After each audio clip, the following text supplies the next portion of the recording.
are a gift. Thank you for the work that you do. A round of applause for yourself. I was reflecting this morning, thinking about how long I've been in the industry. Since 1998. Some of you were not born. And this is just an honor to be here and to see how far this industry has come over the years, over the decades. I'm going to talk about the future of hospitality. The future is already here, like Brenda has told us. But what are we going to do on our part to be part of that future? Global standards to deliver excellence. These global standards, we need to understand what they are and how they impact us as people and managers. So the first question I want to ask, and I want a response: if your hotel fails, who's to be fired first? And we have some very powerful insights that I want to share with you, because at the end of the day, yes, we want to be global, but we need to look within as well. What is it that needs to change? So some of these insights are here. There's 5 nuggets. One is leadership development. We're going to talk about that. Networks and sponsors. Global currency, very, very important. Personal integrity. The fact that I put it forth doesn't mean it's not the most important.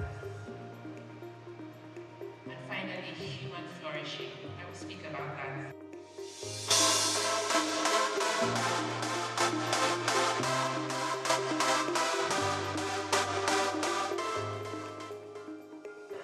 The event has been very good. It's growing every year. It's becoming dynamic, and the one place you have to come to every year to see what's going on, to network, and to help yourselves in your careers. We need to look at the future of our industry, and sustainability is important. This event is, I would cap it as a storytelling of Nigerian hospitality. Started with various events in different parts of the country, and now it has now metamorphosed into Hotel Managers Conference Africa. So we're here to tell the story of the African hospitality sector. It's been an awesome experience. Sincerely, from yesterday we had the keynote speaker, Dr. Belinda from Lagos Business School, and she spoke quite a lot, and what actually still triggers in me is team strength and individual strength. And then today we now had Dr. Duni, who from Eco Hotel, Director of Sales and Marketing, and she spoke about storytelling. My first time was last year, and this is my second time of attending HMC, and I can tell you for free, it's been very insightful. I want a situation whereby the hospitality industry will not be a dump of where anybody can just venture into. I want it to be a place where people that know their onions dive into the system. Coming here today, I discovered that there is a whole lot to learn, and I've been learning. But what has really amazed me is the fact that Mr. Benga has been able to put this together and to ensure that there is no competition amongst hoteliers, but a synergy, and for people to work together to see that the hospitality business in Nigeria and in Africa is projected to the outside world. Being here, I think it's a wonderful thing. Hopefully we can expand it to other African countries and just unitedly just bring Africa up. We're not just here tonight. Okay. We are actually the head sponsor. Nice. So we didn't just come in first. It was a big one, so we just had to take the bull by the horn. You want to do this again and again? Yes, most definitely. HMC has come to stay already, and HMC is actually a big one. So yeah, why not? The event also marked a significant milestone for students of the Hotel Managers School, who received certificates after completing their training, symbolizing a new generation of skilled professionals ready to shape the industry. event has been a very impactful event. It has been a very knowledgeable event. It has been an event that we need to even have it for a week long to carry on for 1 week, because it has been an event that a lot of things have been taught here, especially when I listen to the presentation of the keynote speaker, somebody like Dr. Belinda. Dr. Belinda talked so much about the hospitality, and she shed more light of some things that we have been neglecting without knowing that that's what has been. So this event has been so much impactful, and we listened to Dr. Panda speak, and it has been so much impactful, and all the speakers for this event, they have shared knowledge. The 7th edition of Hotel Managers Conference has been remarkable. It's been educating, informative, and transformative.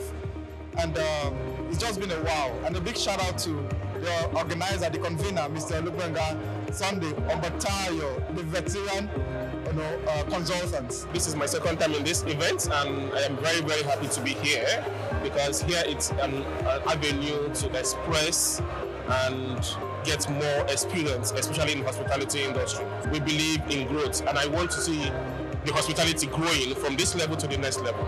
So we are here to learn, to relearn, and to unlearn. We've been into hospitality for years, so we know things have been evolving, things have been changing, so we are here to learn, to relearn, and to unlearn. Why we are both here is because hospitality is a very vast industry.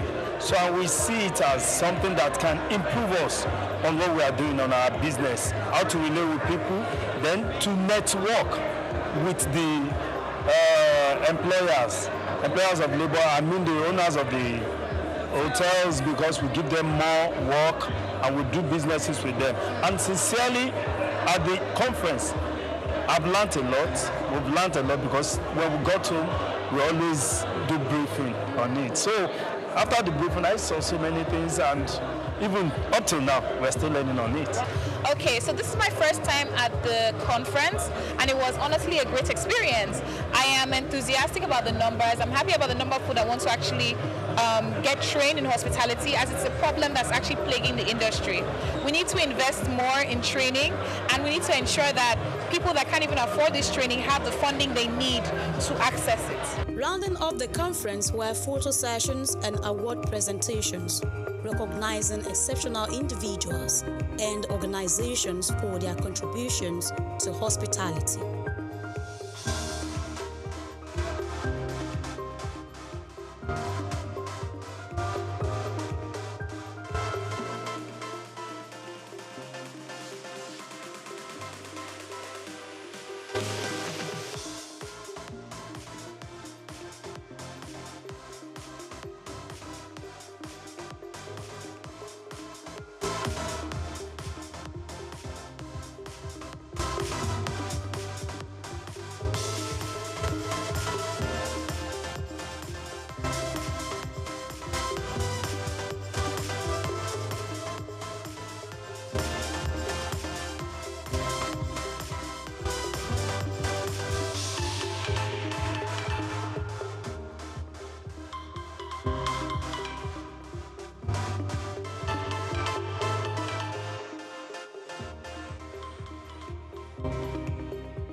The night concluded with a vibrant gala evening where guests, graduates, and industry leaders gathered to celebrate, connect, and look ahead to a more collaborative and innovative future for hospitality in Africa.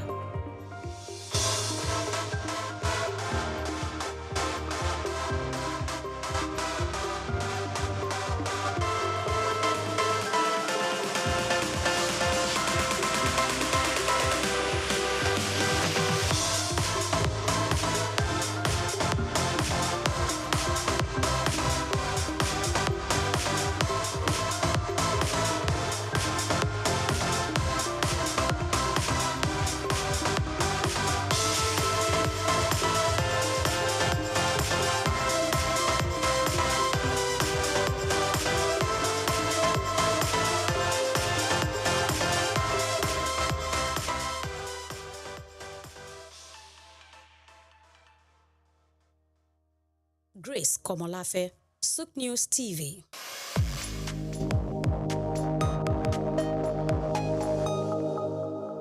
Hello Nigeria, hello Africa. Yeah, this is Sound Man. Keep watching SOUQ News. My name is Babalola from Excel LED. Keep watching SOUQ News. My name is Shepherd Michael Adewale Onofuye. I enjoy you all to watch, always watch SOUQ News TV. Hi, I'm Tom Bogaballs, and please keep watching SOUQ News. Wale Seriki, SLG Lagos Island East, SOUQ News. Keep out watching them and keep a lookout for them. They're up and coming, and we're proudly to be affiliated with them. You alone where they make me go crazy. This your love in the cool of my brain. You're my medicine, I need you all day. Yo, it's Blackface Nigeria and you're watching SOUQ News TV. Keep it locked on this dial, don't change it. You know what I say? Blackface Nigeria, love no bad.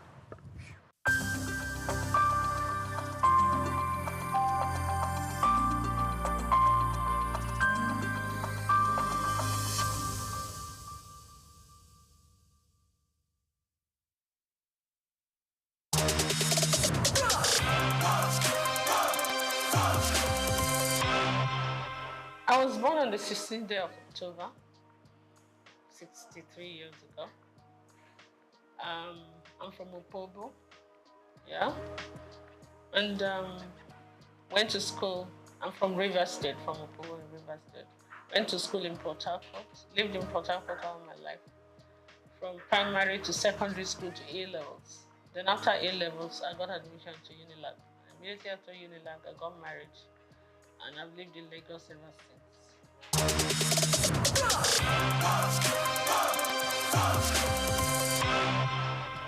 Well, it was fun for us because me and my husband were very young. My husband was 25, I was 21 and all that. But we learned on the job. We were friends. We were friends for 3 years when I was in Unilag, university, and we came out, we got married. So we're like children that just got married. But I had my parents. My parents were his very good friends. So when I get naughty, he would report me to my parents. When I didn't know these kind of duties were demands of somebody's wife, they would tell me, this is my responsibility. I'm like, nope. I will agree to some, I will not agree to some. But I mean, it was fun. We had our ups and downs, but kind of pushed through it. And then the children started coming, and it was a different ballgame.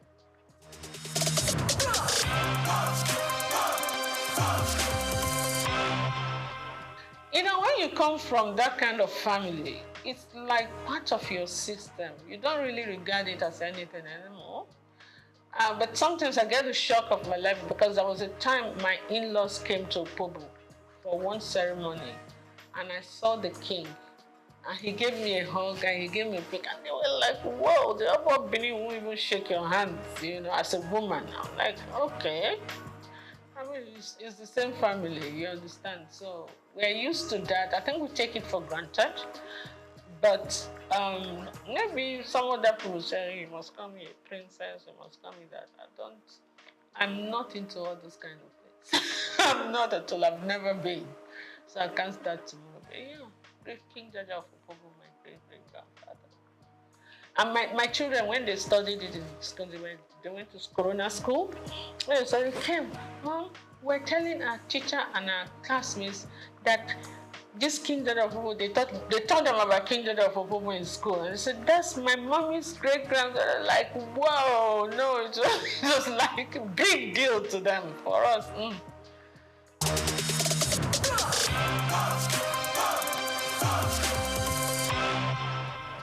Absolutely, upbringing, my personal choice too, because you could be brought up one way and choose to go another way. You understand?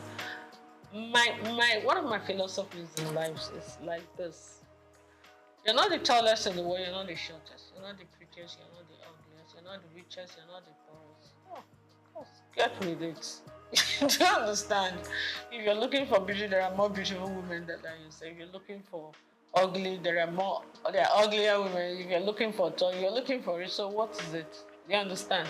You didn't come into this world with anything. You're not going to go with anything. So just be grateful to God for whatever you have, for whatever you are. Work towards improving on it, improving your relationship with God Almighty, and improving your relationship with your fellow human beings. That's my philosophy in life. So what's the point carrying all the chips on your shoulder? It makes life heavier for you.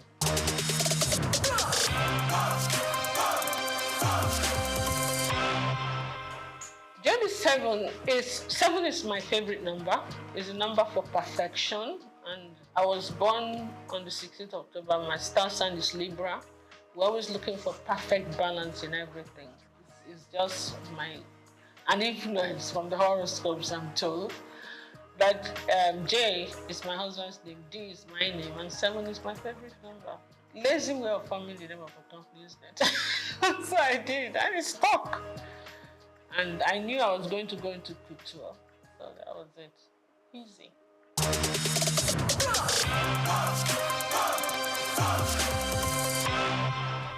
I was a victim of circumstance. I keep saying it.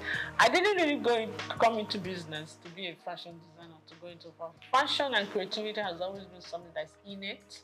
Okay, even before I started making clothes or doing this, I used to always give designers the styles that I want them to make for me. I didn't have tailors, but when I finished my NYSC at Nigerian Television Authority in Victoria Island, I decided I wasn't going to work there. I wanted to work in a more organized setup. You understand? Because of management traineeship, because I never worked all my life. You know, my parents were very protective. I'm the last girl in the family. They were always very protective. You know? So I said I wanted to work somewhere, and I prayed about it. And I got into Unilever. Then it was called Lever Brothers. And for 5 years, but you know, the intensity of work there became a bit much for me because I was a young mother. I had 2 kids then. Was going on having the 3rd one, so it became a bit time. Sometimes Unilever was one of the biggest. When the international directors come in, we used to be the ones to host them with all the Unilever affiliates. Linters, the advertising agency used to be here. All the Nigerian breweries, USC, you understand, AJC, we're all Unilever group. Sometimes I won't get home until 3 a.m. when we are hosting, and with kids in the house, it can be a bit much. So I'm like, I prayed about it and I decided something has to give. It's either your family, your children will not give them the attention they need then, and they were growing fast, or your job will suffer, and then you will not be happy whichever way. So I decided, you know what, let my priority be my family. And I decided to go back. And I put in my resignation. That was not what I'm fine. When I did, my chairman refused to accept the resignation. So I had to use another way to encourage him to accept it. So I left Unilever. I said, okay, I wasn't the type of person that was suited for being a housewife. I wanted to do the kind of business I would do, but still have 100% time for the kids. So when the kids say, oh, they're having something in school, I'm there, okay? I decided I was going to just market corporate gifts. When I was in Unilever, I was the assistant corporate affairs manager in charge of press. So, and being in Unilever at the corporate affairs level, I already knew a lot of companies. So I used that opportunity to get back to those companies and introduce my new business. And in the first year, I actually made more money than my 5-year stint in Unilever. So that was the number encouragement. You make more money doing your own business. You have more time for your kids, for your family, and for yourself. And you travel quite a bit because you have to go and buy the corporate gift. So it was a win-win. Then, a few years down the line, the president, Olusegun Obasanjo, came in and said they were doing backward integration and they were going to stop the importation of all this corporate gift and a lot of other things. So we were actually forced to look inwards. And when we started looking inwards, that's when it hit me that apart from BIC that was being produced by Eleganza, we're not really manufacturing anything in Nigeria apart from textiles and maybe I think Eleganza was doing food flask or something. Which corporate body do you want to give as end of year gift? So what we had to do now, because a lot of my clientele were like Shell, Chevron, I started looking inwards.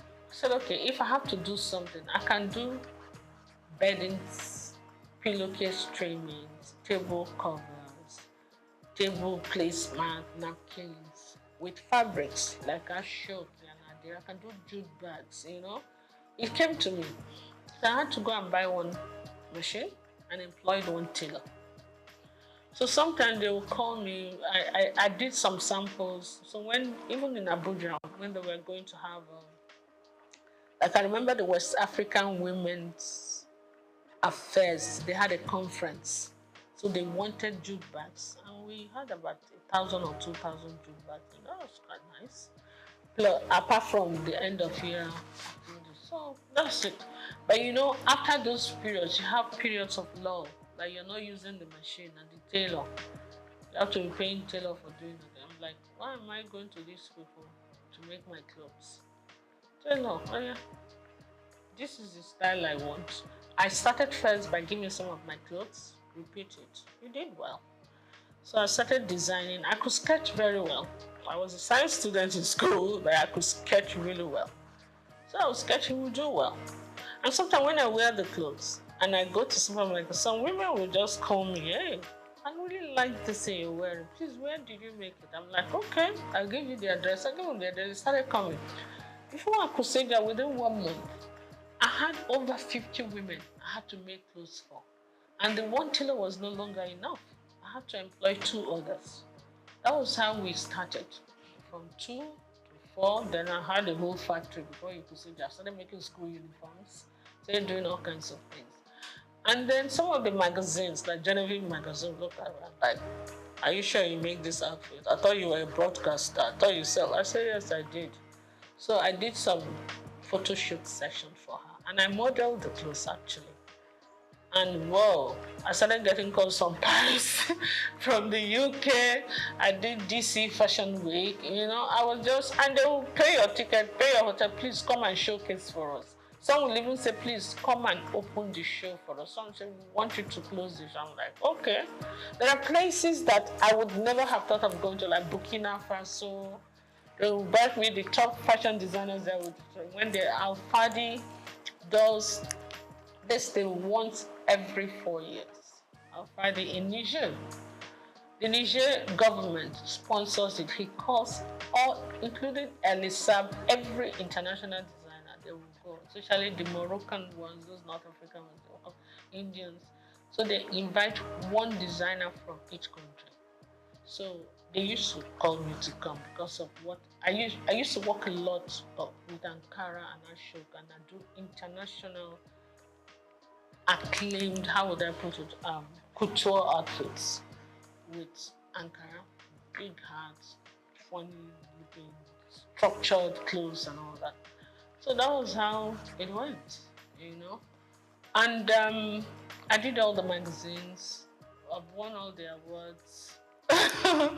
So after a while, you know, I started thinking of concentrating on exports. In the process of doing that, my husband took ill. After 2 years, we lost him. So when I came back home, I gave a lot of things a lot of thought. My kids were still in school. My daughter got married. She was in Australia already. And then my kids, my 2 boys were still in school. So I said, look, this fashion design group is not going to pay school fees in pounds sterling and dollars. So I said to myself, you know what? Why don't you give the man hours to the industry, the family business that were yielding the most income? That was how I started kind of just saying, you know what, let me just minimize it a bit. My core clients were still coming. So I kept the tailors, my experienced tailors that worked with for years. I kept them. I kept few of them. And I kind of cut down on that business. I said, you know what, let me just go and face the family business and do this for the people who really know what I'm doing. And word of mouth goes. So I'm still doing that, but my priority is really not that, you know.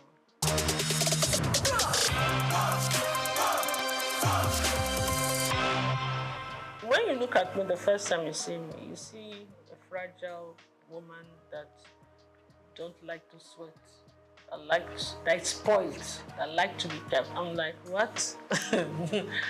Absolutely not. My husband didn't want me to do anything. He just felt he wanted to spoil me. I said, that's not how to love me at all. Please. It's either you kind of understand the person I am. I'm a very creative mind. This mind has to keep working, or I'll make life miserable for you, What I will advise, even women who are willing to work, you don't even do one job. You must get at least more than 2 streams of income. Otherwise, you will not make ends meet. That is the truth of today's world. You understand? Then those ones that want to be kept, no matter how wealthy your husband is, wealth is not static. Some people start today. When they retire, everything goes downhill. Some people mean well, they love you, they want to take care of you, but nature calls, they part ways. Some marry other women, some leave, some die. You understand? So anything can happen. I will advise them, everybody, try to be as independent as you can, financially independent. I think you actually earn more respect when you do that. And then also, when things don't work out too well for the husband, no matter how rich you are, you don't have to put him through too much stress. You can take care of yourself, you take care of him, you encourage him, but let him not feel that the world has come to an end. A man feels happy when he knows that his back is covered, even when he's not making it. You understand? It doesn't make him lazy. It makes him very grateful. Yeah. So I will advise everybody, get something to do. Do something that will enable you to earn good income if you can. Do something that you also enjoy doing.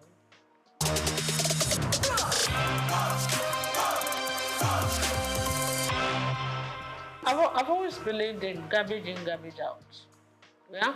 Garbage in is the stress abound. You cannot control that. But you can control your attitude towards stress. Stress is the #1 killer and ages of everything in this world. It's your attitude to stress that you have to manage. And that depends on you. What you put in your mouth also depends on you. Your mind, your heart, your spirit, your soul.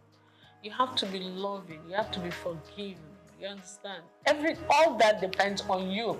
So it's actually you that decides whether you're going to age gracefully or you're not. Forget about the genes first. It's true. You understand? Some people are so malicious. When you offend them once, oh my goodness.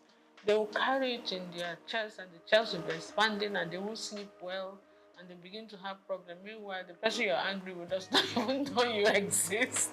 It's crazy. So for me, it's just be free and take life easy. Take it as it comes and always be grateful to God.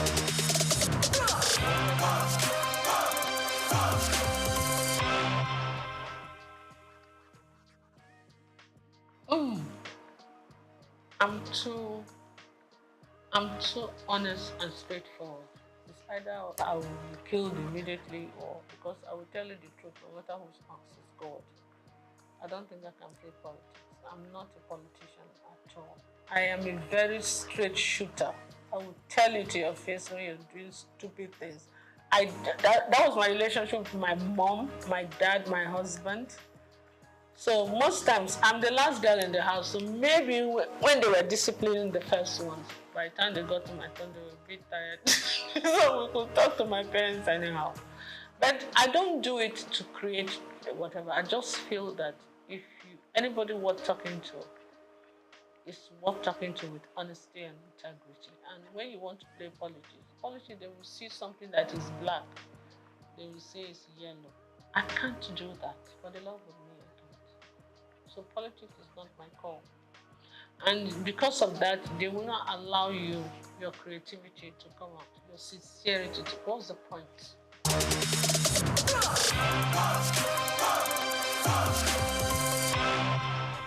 Yes. I'm actually planning some kind of I met some of my old models that are doing very well. And you know, when you deal with a lot of these girls, some of them have traveled with me to Niger. Sometimes they'll tell you, bring 2 of your models. You know, some of them, we have very good relationship. We're going to do a reunion one of these days. It will be fun. And they are all calling, when are we going to do? I said, don't worry, we'll get a reunion done.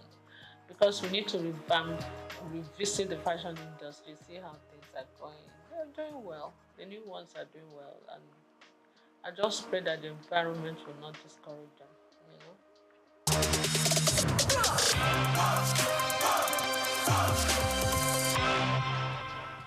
It's not just Nigeria, it's the world. Whatever is happening in Nigeria is what the truth is. A crate of egg in Nigeria is still cheaper than a crate of egg in the US and in the UK, even with the exchange rate. So it's not just Nigeria, the world is experiencing some kind of. The way I see it is like the pangs of birth before the child finally comes. You know, that intense labor. And then when the child is born, everything is calm and beautiful, everybody's happy. I think we are just towards the end of the labor pain. It's going to get better, but we're going to pass through a lot of that before it gets better. And when it finally gets better, we'll all be smiling. But right now, the whole world, not just Nigeria, is crazy. If you look at international, listen to international news, it's actually crazier than here. I just pray. Yes, I live opposite, I won't even say it, on the street. One of the big men that live on that street, his birthday was yesterday, and the whole street was filled with beggars, hungry people. It was really crazy. I felt so bad. We were pushing each other, killing each other, fighting just to get a plate of jollof rice. It was very sad. It didn't used to be that bad. There were a few people who would come hang around, but the whole street, I couldn't move anywhere yesterday because of it. But I hope it gets better soon, so that the best in all of us can come. Because hunger and poverty can actually bring out the worst in people.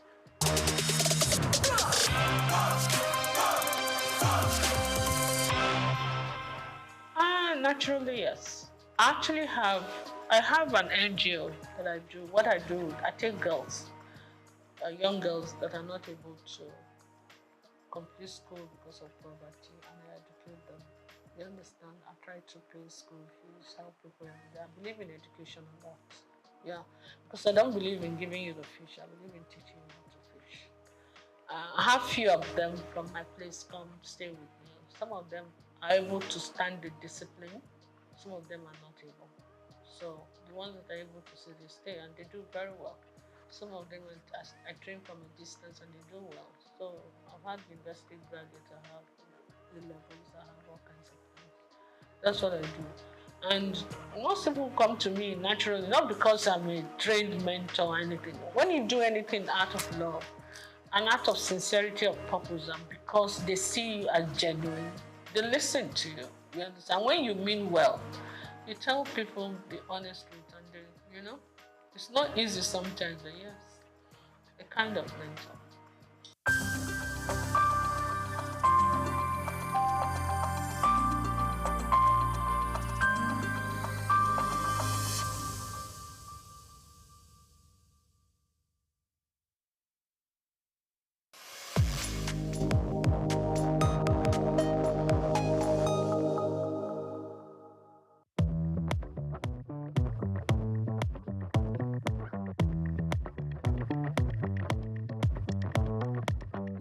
First of all, I may ask, who is 65 years old here? Some of us, we are not have the age. And some of us, we are above the age. We have to appreciate God's presence, keeping us long life and then prosperity. We see the day, it was so fantastic to us. So we are celebrating this in spite of the force. 65 years, you calculated day and time and hours. Over millions days, over a million days. And then when we call about the years, then we know. So let's multiply 65 times 365. It gives us a long process. Now, if by grace of God you are around for 65 years, that is a good news for you. You have to take care of. Some did not have, some of us, we have it. So we have to appreciate, to celebrate. And moreover too, whatever we do, we have to thank God for His grace. Give us the opportunity to see the day today, to celebrate it with all ourselves. Whatever good or bad, we marry together and we formit ourselves the good Nigerians. That's the best thing to do. Yeah, surely we have the leaders. In everything in home, you have a leader. Father, mother, they are all leaders. And moreover too, they have to give us what it takes. And no, a child or not anybody cannot pass through parental aspect of it. So definitely we have leaders who can lead us for a better height. Now it's by prayer and supplication. We know a lot. The challenges are not what we're expecting, but at the same time, he met us for 65 years, so we have to appreciate whatever they do. The point that I have to motivate and encourage them, whatever they do the right thing so that to get to the bottom of our children's generation to come tomorrow. That's the most important. The fact that presently we are finding a lot of difficulties in the spirit that we have the leaders, where they want to look at it is most important, our education. And moreover, parental aspect of it, to take care of the children at home, to know their values and whatever they do, they are not worthy to that. So automatically there's no job creativity. That is one. Education was not going high. That two. Then automatically our medical sector was not quite okay. So they have to adjust to structure that area. Then they can move better for more. No, it is naturally. It's that many are called, but few are chosen. Some of us, we are leaders. Some of us, we are religious leaders. But along the line, our mindset is not working toward goal, what God has planned for our future. And moreover, too, we did not go to the right direction. The main fact that everyone have his own way of operating.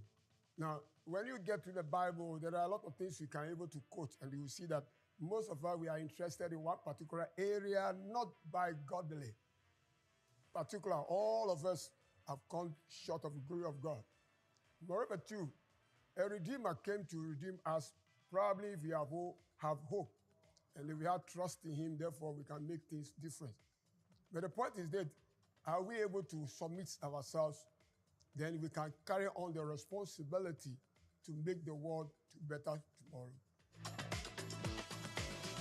Now, the government has to sit right, because probably they take a mandate and power, so they do not listen to anybody's advice. Moreover, too, they are not reading. They are all part of political issues based upon their mindset. And it's not today it was happening, because the Pharisees and Sadducees are doing it in the past many years. They are now trying to tune things and put people away from the system, wherever they know the right thing to be done, not be done. So automatically, those are the things that are giving us step back.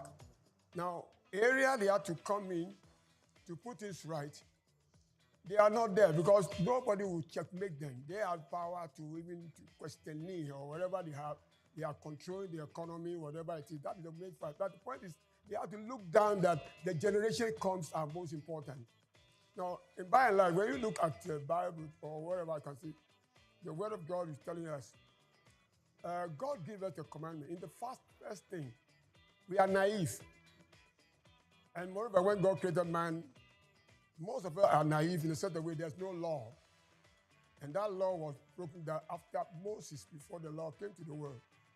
But we turn the law to our personal self. Now we make our own law to define our law. But the law, what God gives us, we abandon it outside. So that is the reason why things are fall apart. And moreover, too, we didn't value those laws. But if we cherish the laws, by this time we can get better way of life to live. Because we don't care what is happening.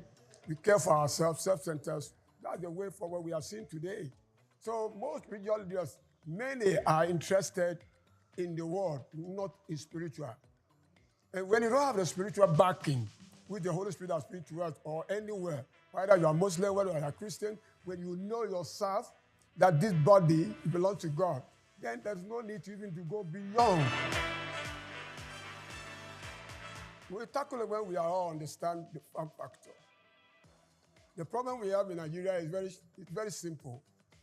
If all of us will understand that we love each other. There's no love. We love money more than God. And naturally, when you look at Luke 16, it will tell you more about it. And when you look at the same thing, you look at Matthew 5, it will tell you something about this. It will tell you something about the same thing. We are interested in money. You go to the street and see. Some they are dead, but they are living. That's what we see today. Children have been drinking something what you don't understand, and at the same time, they are on their own. They cannot control them. Nobody can control their emotion, whatever. So they have a lot of problems. I'm afraid if probably 20 years back, maybe those children I'm talking about, 17, 21, 20, 25, the way they are living right now, no education, no business, no nothing. Now, 20 years back, I will be more than maybe I'm 100 and I don't know, God will take me. I cannot talk more. Moreover, to that 20 years, this country, if we don't fish out properly, will damage the country because those who want to rule us, those 20 years children, 17 years, they are now reaching about 40 or 45. And 40, 45, they are being government. What are they going to do? This is my fear. It's fear that all of us, the religious leaders, any elders, wake up and build up your children to infrastructure, restructure them, and at the same time, impart the knowledge of God to them, let them have the fear of God and that to work modalities. Now we are gradually want to go to World Cup. That's our mindset. When it comes to sports, all of us, we are one. But when it's no sports, we are not one. I want you to understand that. When it comes to sport, Nigeria is one. When we are not, in that sport, we are not one. We separate ourselves. Because once you are Nigerian, you have to support Nigeria. That's okay. Only sport brought us together and put sanity to our face. We smile by sports. When we win or we lose, we know what we do. It takes. Now, that's more. Grassroots football is most important.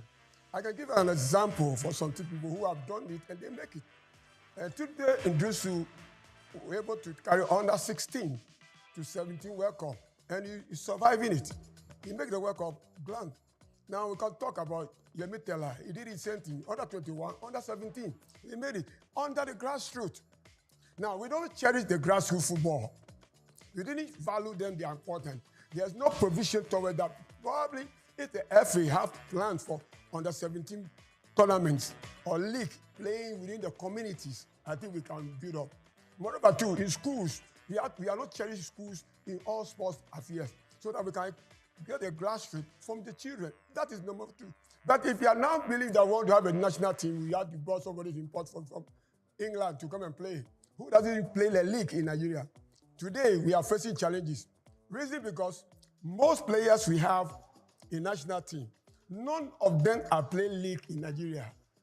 There is no proprietor handled club side in Nigeria no more because taxes are too high. And government was not doing any work, probably. It didn't care about sport, but only went to count to cherish them that, yeah, we have done well. But if you are pumping money to that particular area, we can build up better. Give us the grassroots, we can make it. It depends upon how we could do it. That's my fear. I want to talk to your parents, and I want to talk to the nation, I want to talk to the government. Please, I am saying it. I'm not a soothsayer, but spiritually, psychologically, sit down and watch what is going on. If you are here, you are fine, but get outside. You see a lot of things you never see before. Children of 17 years, they're drunk. They do a lot of things. Now they are holding phone. Even technology are killing most Nigerians right now. Parents are holding phone. They don't care what the children do. Fathers or mothers that do the same thing. They hold phone from morning to night. They are looking what is that TikTok or whatever coming in, and they say we'll get money. Now they are now looking for inward of getting money. Say, call me, chat with me, I will get you money. This is what is going on. The children are not interested to work because there's no work. Now we are eating automatically. If you have a children, you have a problem. One, if your child wants to marry, ask him whether he knows how to cook food, a female or male. They all eat fast food. So what are you going to do? Nobody can cook. Your in-law come to your house tomorrow. He said, I want to eat something. He said, it's not ISO at all. It's a disgrace. And we also, we are part of the system. We never support our children. Then moreover too, we parents too, we don't do well. And moreover, government too is not our system. Now school fees are too expensive. We have private schools, are very expensive. Nobody checkmate what is going on. And moreover, the government school, we are not giving the facilities they need. Probably we have computers in our schools, government schools. It's better. Only private school have it. But the government school, they didn't care about it. Whatever you gain. And this is government school. That is the main thing. The government know what it has. You have to build it the better way so that other schools will follow the same process. So moreover, the school education is outright. Let's forget about it. If we want to talk about education, because we are not ready. Everybody is now for business. And that business, illegal business, everybody is doing what is pleased itself.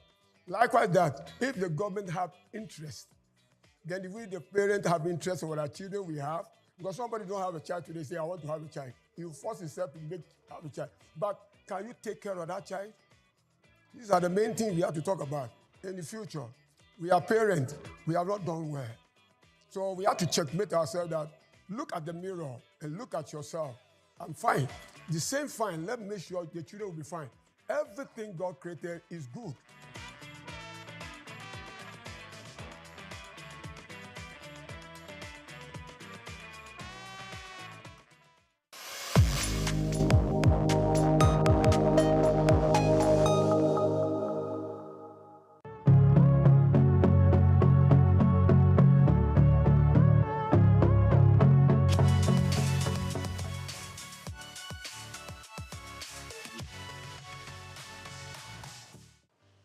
Well, I think as the name goes, we're still faring very well.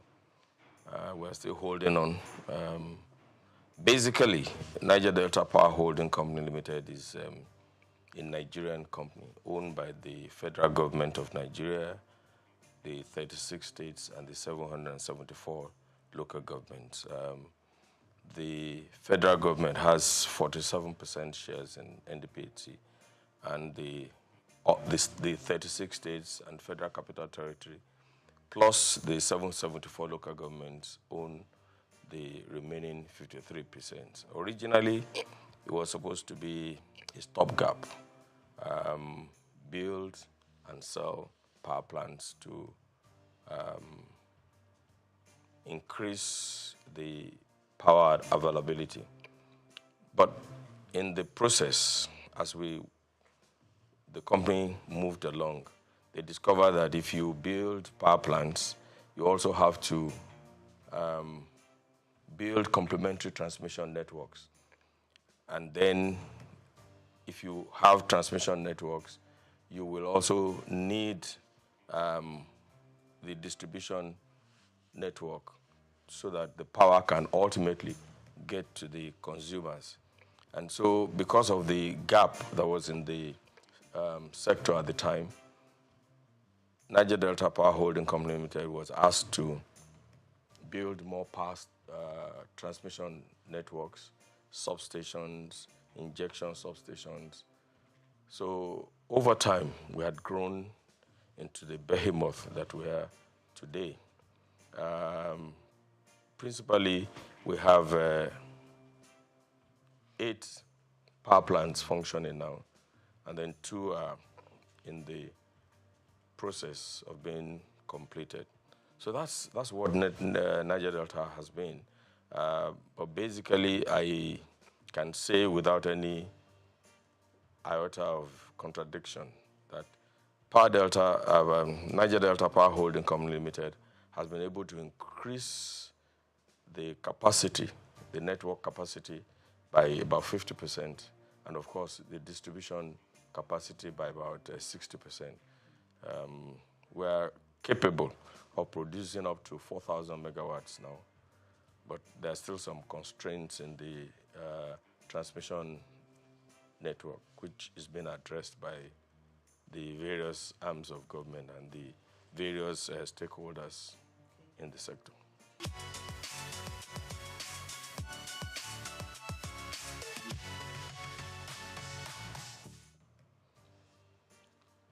If I want to talk about the problems in the power sector, you need more than an hour program. They are multifaceted. And each time solutions are being found, they are not far-reaching enough. For instance, before the enactment of the Electric Power Sector Reform Act, it was thought that the problem was we didn't have enough generation power. And that's what gave rise to the NIPP, which is the National Integrated Power Project, which was basically to increase the power availability in Nigeria. And there were gaps because at that time, I don't think the solution was holistic enough. I'm talking of during the time of President Olusegun Obasanjo. You remember the National Integrated Power Project was conceived at the time. And it's strange that for the past many years, we are talking about 4,000 megawatts, 4,000.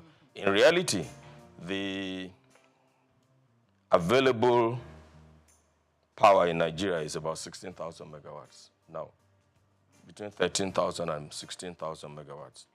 So you wonder, why are we producing or generating or putting on the grid about 4,800 megawatts? So there's a gap. And the gap is basically the fact that the present network is aged. It's inadequate. There is fragmentation in the sector. You have, as of today, about 26 different bodies in the power sector. And it's a typical Nigerian problem. Once Nigeria identifies a problem, they create another agency to deal with that problem, rather than looking at the problem in the eye and say, this is the problem. And I can give you so many examples. For instance, traffic, which is very basic to everybody. When after the Udoji Award in the early 70s, I think it was in the early 70s, and people had fund to purchase cars, traffic began to grow. Now, instead of taking a holistic attitude and train the police to do what they're supposed to do, expand the road networks, and begin to put a culture of driving properly in the country, we created the yellow fever, the traffic wardens at the time. You remember at the time, traffic warden was separated from the Nigerian police. That's right. And the problem was not solved because the people were still constrained to virtually the same network of roads, more cars on the same network of roads. And then we stopped training drivers. So Federal Road Safety Commission was formed. And of course, I'm sure that you all know that the problem became worse. And now all of the state governments are creating their own variants of the Federal Road Safety Corps. An example is LASMA in Lagos. And the people are still on the same roads. You know, so whereas we had 200 cars on a stretch of road, now we have 1,000. Now we have drivers who cannot read traffic signs, which are not even there. So today, when people see traffic lights, either in Abuja or in Lagos, I mean, they don't even know what to do. I'm sure that, I can't remember the last time we trained drivers in Nigeria. I cannot remember the last time we trained drivers in Nigeria. You know, it's the same thing with the issue of corruption. When we detected, corruption was increasing, we started creating so many variants of, and I always ask the question, where is the equivalence of EFCC in the countries that we're trying to be like. So we have created EFCC, we have created ICPC, we have created Bureau for, what's that other agency? Sorry? No. Those are another problem entirely. The BP and the BPP, you know. I mean, I'm talking of Code of Conduct Bureau. But in all honesty, can we say that corruption has reduced in Nigeria? Can we say that? So the problem is that we don't look at problems in the face and deal with the issue rather than creating bodies and bodies and bodies and bodies. We don't have the variants of EFCC, ICPC, and Code of Conduct Bureau in the countries that we're trying to be like. In this age and times, honestly, there are no, you don't need, it's not rocket science. There is hardly anything you want to do that has not been done before or that is not being done in some other places. I mean, so you see in various sectors that once we identify a problem, rather than look the problem in the eye and providing solution to it, we create another body. It will appear to me that it is finding job for the boys, you know, and that is one of the reasons why we are where we are today. I cannot remember the last time anybody had to do driving tests to obtain a driver's license. I can't remember. In the US, if you want to obtain a driver's license, it's a long process. And I remember my daughter, when she went to the US at the age of 18, I remember when she wanted to go and obtain a driver's license, she called me and said, "Daddy, please pray for me." And I think the first time she went there, she didn't make it. And it was one slight error. And eventually, she had to go back, you know, to retake the test. So that's what I see that we're doing wrong. And that has virtually destroyed all the sectors. The power sector is faced with so many problems. I was trying to explain to you, for instance, that the discos have various coverage areas. And if you take them one by one, you will see that some of them are covering a landmass that is bigger than 2, 3, 4 African countries together. You know, somebody was on my secondary school classmates forum. Somebody was trying to do a comparison between Botswana and Nigeria. And I said, Botswana has 581,000 kilometers, square kilometers. But 70% of that is Kalahari Desert. So effectively, what they have is less than 100 and something thousand kilometers. Nigeria has a vast land. Botswana has a population of 2.5 or 2 point something million. You can't compare that to, there's no basis. There's no basis. And so if they have 1,000 naira, their GDP is likely to be higher than that of Nigeria. You know, Nigeria has 210 million people. Yes, officially. You know, you can see the population of Lagos.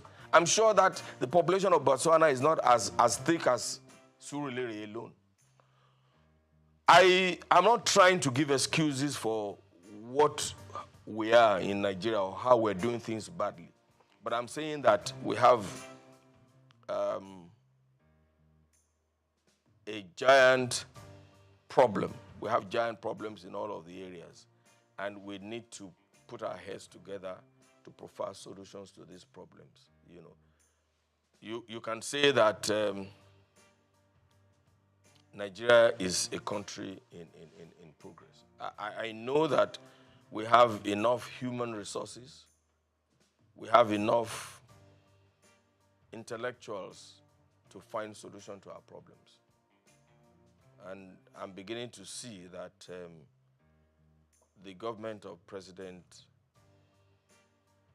Bola Ahmed Tinubu is tackling the problems headlong.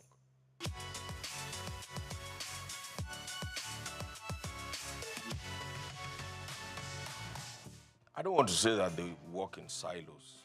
I mean, it would not be absolutely correct. I don't want to say that. That would be too negative. I would like to say that there's need for better collaboration between all of them. And then one of the greatest things that we need to do is that there must be a coordinating agency that is not encumbered with or by bureaucratic procedures.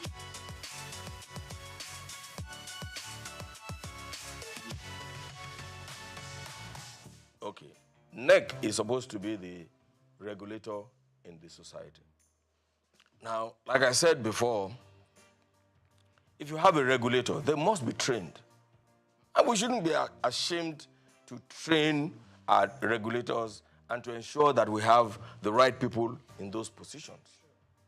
But like I said, almost all the agencies in Nigeria, you find a lawyer heading an engineering company. You know, I mean, it's not done. And what happens is that, I don't want to create a war between professions, but the truth of the matter is that if you are a lawyer and you have, you're doing legal consultancy in the sector, that doesn't make you to be chief executive of a purely engineering company. You know, the last time it was an accountant that was in charge of one of the parastatals in the sector, and you know, even now that there's a new government, you see all kinds of people trying to outdo each other here and there. TCN, for instance, is supposed to be in charge of the transmission networks. But you have the independent ISO under them. How is that going to work? I mean, that is supposed to be an independent, and it cannot be under TCN. You know. The discos, for instance, who is supervising them? NERC is supposed to supervise them. But you have on the board BPE, you know, that has 40% of the shares, and they're supposed to monitor them. Are they doing that?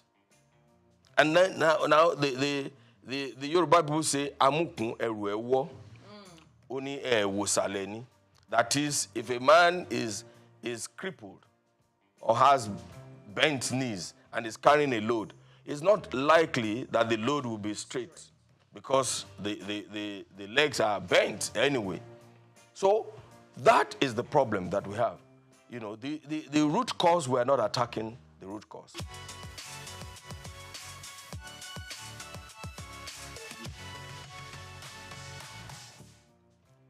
You know, the electricity power sector reform has a transition program. But unfortunately, because we didn't do the privatization properly, we gave it to people who have no financial resources. They borrowed money from the banks, concession anyway, you know. Because they borrowed money from the bank, they don't have enough funds to repair the aging facility that they inherited. So that is a problem. Now the bank is on them. The bank lent them money for 5 years, or you know, whereas this is a sector that is, I mean, you need long-term fund. You know, you need to have enough money to lay new cables, replace transformers. Some of these transformers have been there since 1960-something, to replace them. Look, where I come from in Ondo South Central District, we have not had power for up to 15 years now from the national grid. Everybody is an electricity generator company on his own. When we stepped into it to see what was happening, we discovered that the distribution company did not have enough money to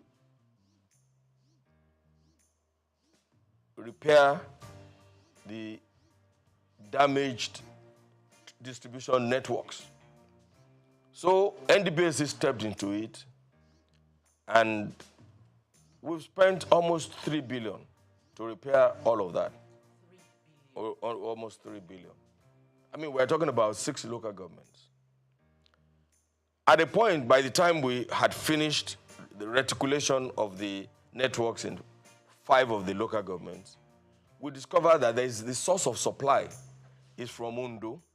Ondo has a 2 by 30 MVA substation.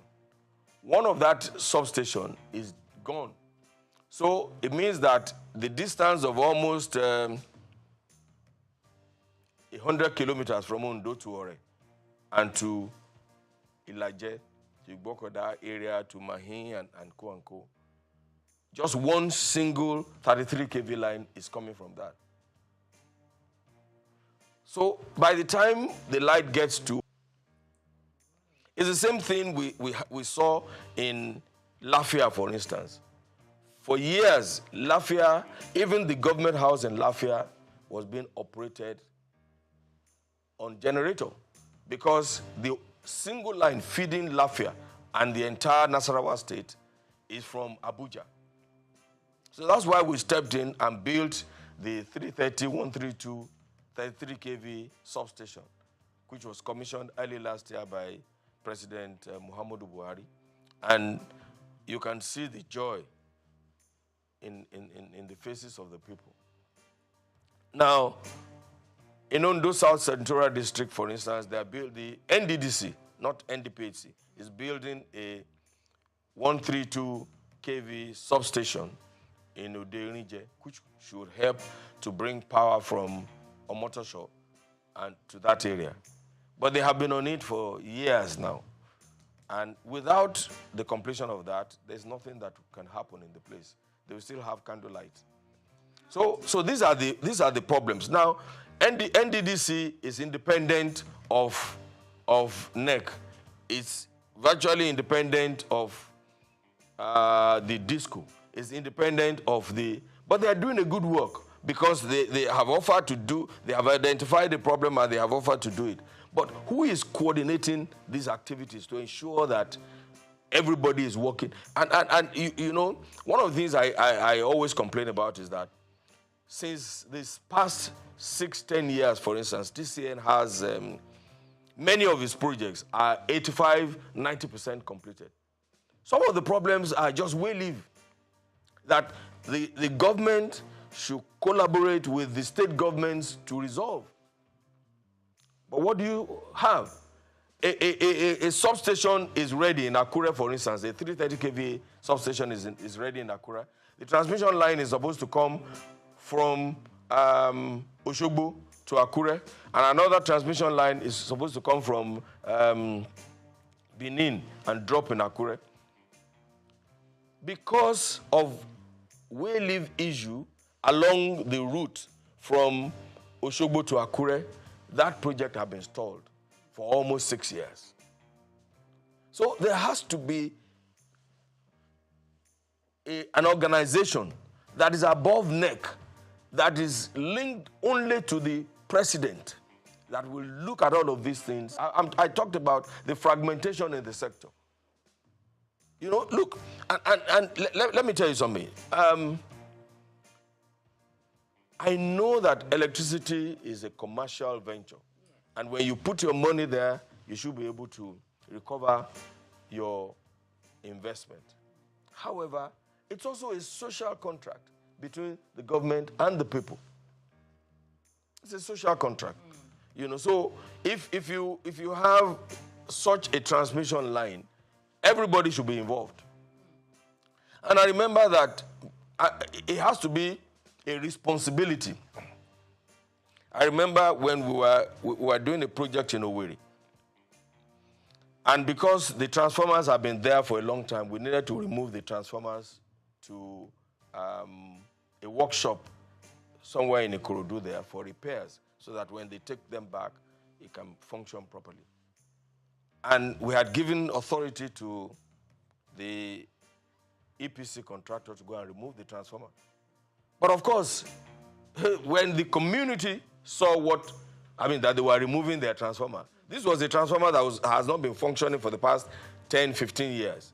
They refused to let them go, and the governor had to intervene. The governor also refused to let them take the transformer away. I had to personally intervene with the governor, speak with the governor, write an undertaking before the transformer can be moved to the workshop for repairs. It's not repairs, really, but they need to change the oil and make sure it's in good working condition, because it's been on the plinth for 15 years. So there has to be a coordinating agency that is devoid of bureaucratic encumbers. Initially, NDPC was created from the federation account. The initial seed money for NDPC was from the federation account. However, since we started producing electricity, let me put it that way, we don't receive subvention from the government. So our revenue is from the sale of electricity, sale of energy to the network and to what we call willing buyers. For instance, you will see that we still, even outside the country, we sell power to countries outside Nigeria. Yeah. So that's how we derive our, but because also we are owned by the 3 tiers of government, we have also embarked on working with the other sectors to improve the networks. For instance, we build distribution. So from the profit that we have, we build distribution networks virtually in all. There is no state in Nigeria that has not felt the impact of NDPC. And then we, like I said, the transmission substation in Lafia was constructed by NDPC.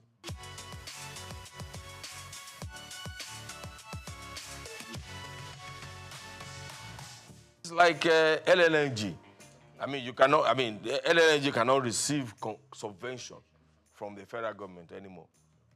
Of course, initially, government put in their own investment and the private sector put in their own investment. I'm hoping that we will move away from this structure in NDPC.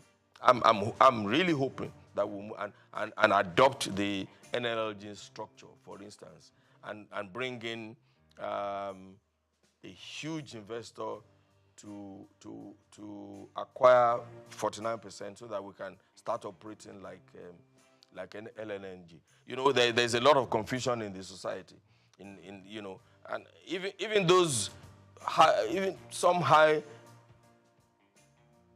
government officials don't even know the functions of NDPC. They don't even know. We were in a gathering some time ago, and a former minister who claimed to have been a part of the conception of NDPC was annoyed when somebody threw a question at him, and he said, "What are you talking about? I don't have power in my house, and you guys are sitting down there." And I had to lecture him and say, "Hey, I'm not supposed to put power in your house. I'm just a businessman, in the sector, producing oil, producing power, electricity, like every other person, like what's the name of Elumelu's Transcorp Power, and selling it. That's all we are."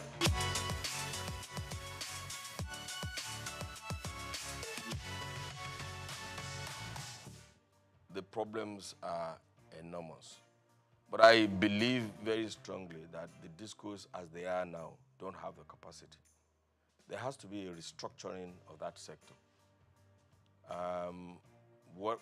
Under whatever you want to call it, maybe breaking their franchise into little bits.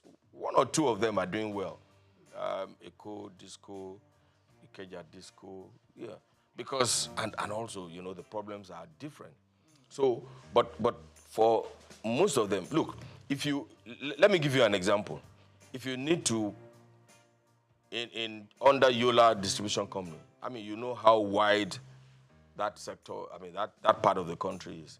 If you need to take a 33 kV line from one town to the other, you may be doing 100 kilometers. Whereas under the Eco Disco franchise, I mean, 100 kilometers will do 2, 3, 4, 5 communities. So we need to restructure these discos. We need to support the discos to develop a new program tailored to reduce ATC and C losses. What is ATC and C? Aggregate technical, commercial, and collecting losses. Now, when you take power from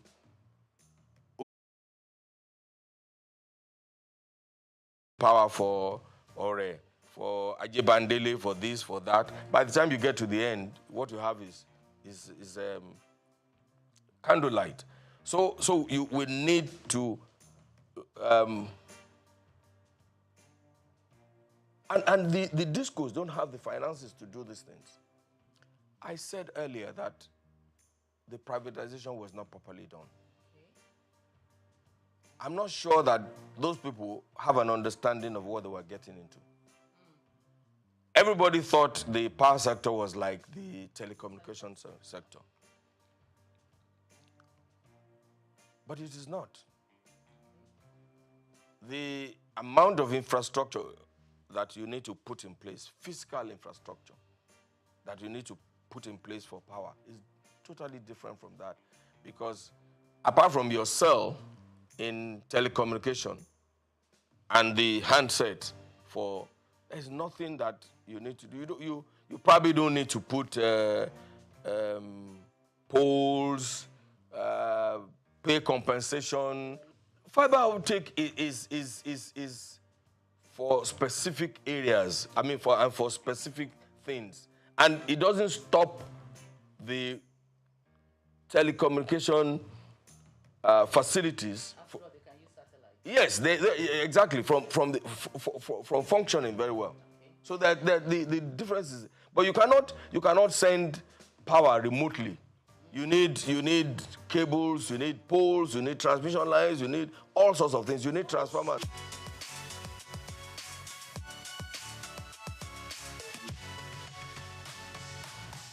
The discos should be responsible for them. But when they don't have the fund, what do? You can see that many of them, about 7 of them, are under receivership now. Some sort of receivership or the other. You can see. Because they borrowed money from the banks and they were not able to pay back within the time they thought, I mean, they were going to be able to pay back.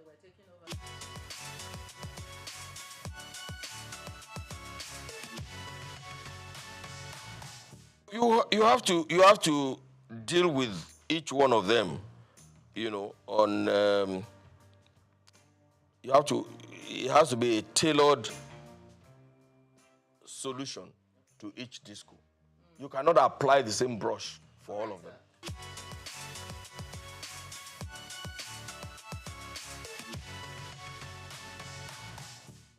Well, the truth of the matter is that at some point there will be increase in tariff. However, this is not the time for it. I mean, Nigeria, I mean, we are doing a lot of reforms now.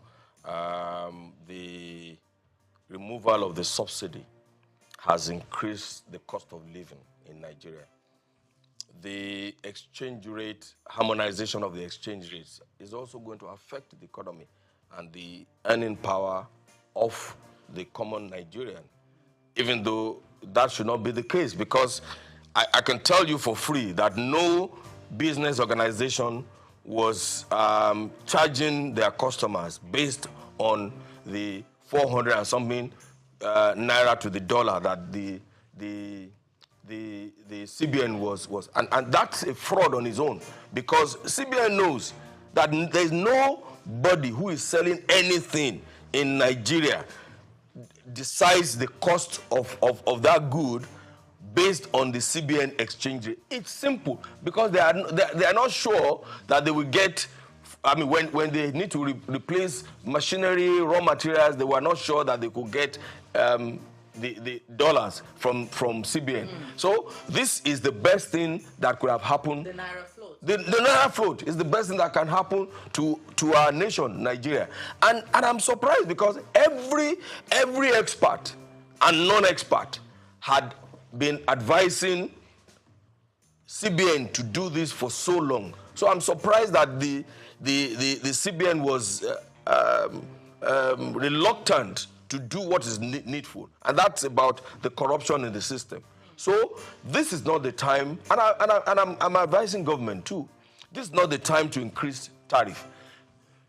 Honestly, subsidizing the power sector is not good for the economy, because the truth of the matter is that 80% of the subsidy in the power sector is being enjoyed by people who can afford to pay for electricity.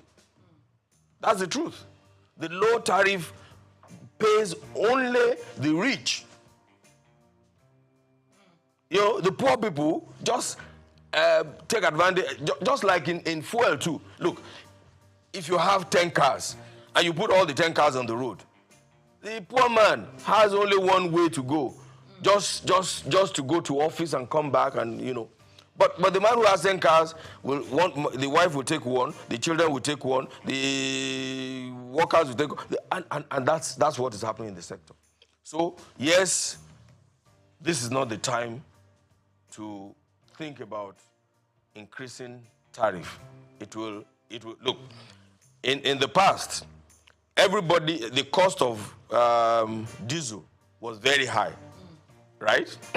Now, a lot of people migrated to using petrol generators.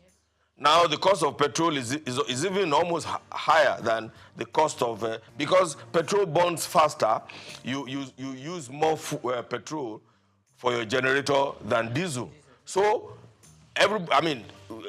generating power in your house now, where you don't have power supply from the national grid, is a big problem.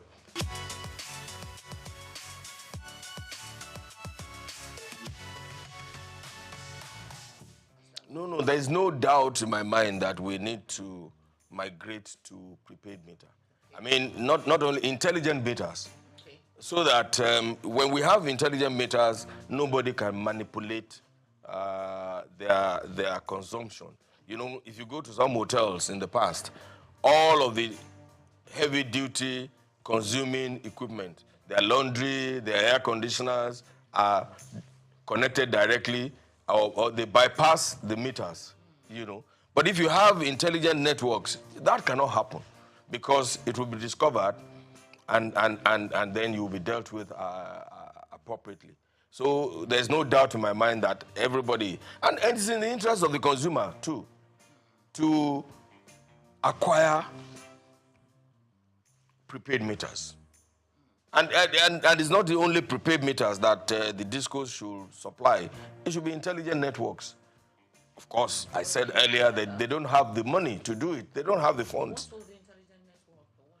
Look, if you had an intelligent network in a place like this, for instance, you can determine what is happening without you being there. Even on your phone, you can control your distance. So I'm just trying to use that to explain what it is. So if you have an intelligent network, the discos in their control rooms will be able to monitor and ensure that energy theft is reduced to the barest minimum, and they can ensure proper operations in their own sector.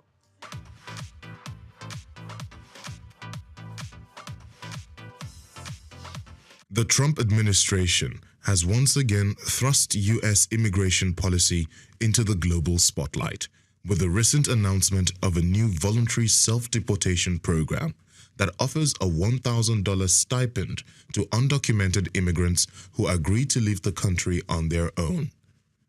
This incentive-based strategy is a calculated shift from the traditional, more aggressive deportation measures and is already stirring debate among policymakers, immigration advocates, and the public alike. The program, introduced in early May 2025, is being implemented by the U.S. Department of Homeland Security. It allows undocumented migrants to register for voluntary departure using the CBP-1 app, after which they will receive a government-funded flight and a $1,000 stipend upon confirmation of their exit. Homeland Security officials argue that this move is designed to save taxpayers significant amounts of money. According to data provided by the DHS, a forced deportation process costs the government an average of $17,121 per individual. In contrast, the stipend program is seen as a cost-effective alternative that also reduces the strain on overcrowded detention centers and court dockets. This new measure is a part of a broader, intensified effort by the Trump administration to curb illegal immigration and tighten control over the U.S. southern border. Since returning to power, President Trump has reinstated several policies from his first term, while introducing new ones aimed at deterring undocumented migrants. Deportation numbers have surged, with nearly 66,000 individuals removed from the U.S. within the first 100 days of his new term. Family detention centers, once heavily criticized for their impact on children, have been brought back into operation, while legal aid for unaccompanied minors have seen severe cuts. These developments come at a time when the United States is experiencing a historic high in its foreign-born population. As of 2023, nearly 47.8 million immigrants were residing in the U.S., with an estimated 11 million of them undocumented. Many of these individuals have lived in the country for over a decade, raising families and contributing to the economy.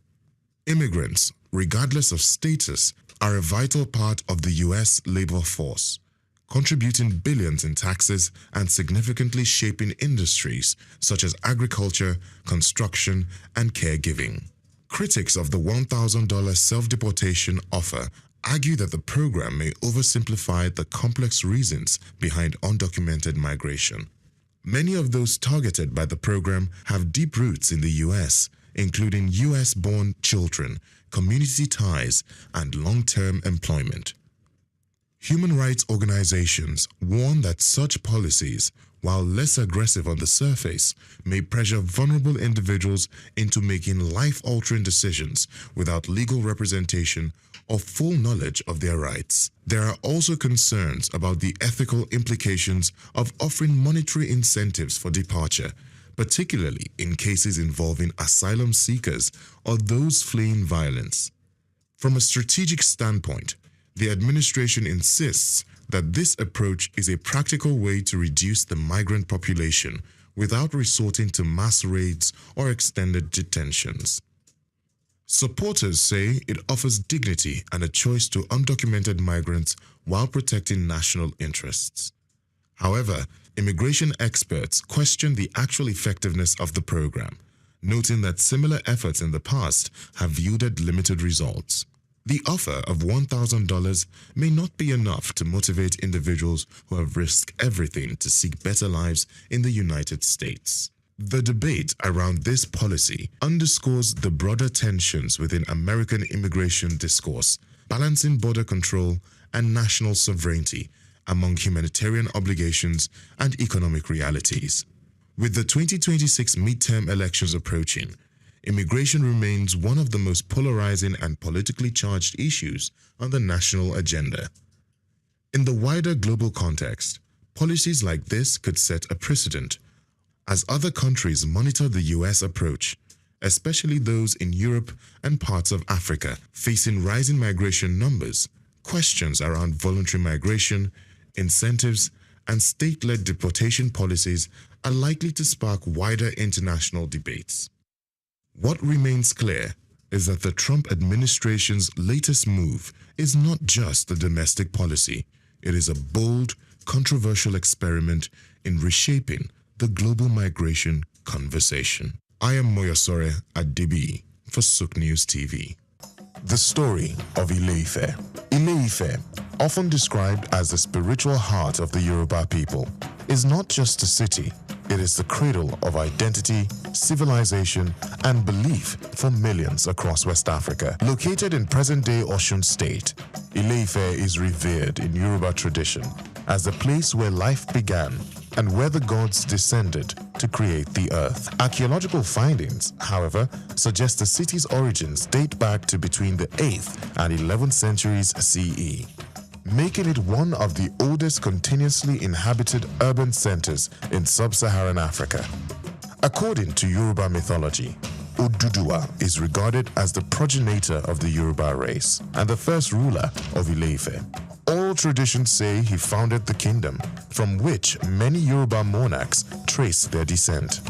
His legacy symbolizes unity and divine kingship among the Yoruba.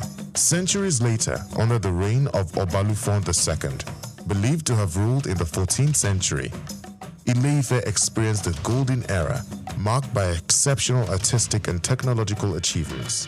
This period produced the world-famous Ife bronze and terracotta heads, celebrated for their realism and craftsmanship.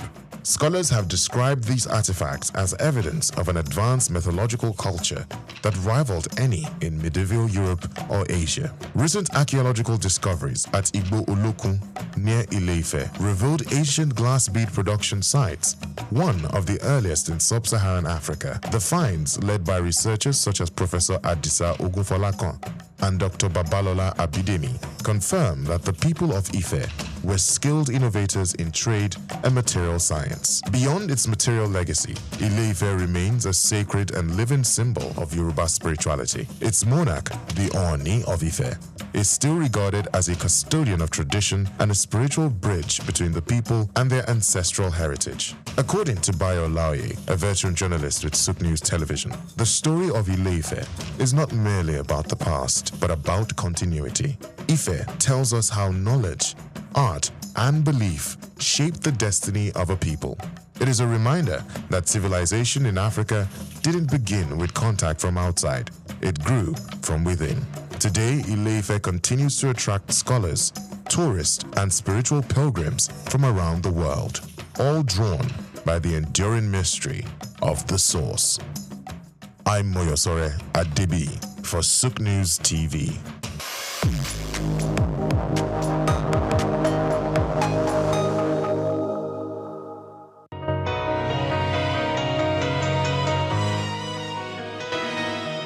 I was in Nigeria up until SS1 third term, SS2, and after that I moved to France where I did my A levels, and then after that I moved to England where I did my undergrad, and then my master's I did in America. And European culture is European culture, right? For me, it's actually quite interesting because I learned so much more about Africa outside Africa, right? Because in the education I had in secondary school, there wasn't really much focus on our history or the greatness that Africa was. It almost seemed more like propaganda history, that our history pretty much just started slightly before colonization, and everything else we've become is either our journey to independence and carrying on the system that we're left with, right? Unfortunately, schooling abroad brought this Afrocentric idea into my consciousness. Books about researchers that showed our history that goes all the way back to ancient Egypt, Timbuktu, the great empire of Mali, learn about people like Mansa Musa, connecting migrations from what is present-day Nigeria in the southwest up onto the Nile Valley, and the different movements, migration patterns that happen between those two civilizations, right? Aside that, the governance, giving one a higher expectation of what one should expect from government, giving one a higher expectation of what democracy should be or what it should look like, because you can't really operate outside of what you've been exposed to. You know, when the mind has been expanded, it cannot go back to its former size, right? And experiencing what quality education is like, experiencing what good governance is like, experiencing a health system that works, a health system that is checking on people before they get sick because they know that on the long run that will keep the cost of healthcare coverage lower. Preventative medicine as opposed to constantly solving problems as they're happening. Understanding the value of data, data-driven policy, and how all these come together to create a system that works and that people can thrive in. Understanding the value of people paying taxes, right? And the services they get in return of those taxes. I think these are some of the things that I got from my exposure schooling abroad. And then when I moved back to Nigeria, I did my NYC, and then I started working. I worked in some architecture firms while also running mine and getting some projects, and then went into business. And then when I wanted to go into politics, after leading a GMO campaign alongside other notable patriotic Nigerians, I decided that, experiencing leading a 2,000-man march on the Senate and understanding how they responded to us, which in my opinion did not show people that actually prioritize the well-being of their people, I felt that it's important to go into politics.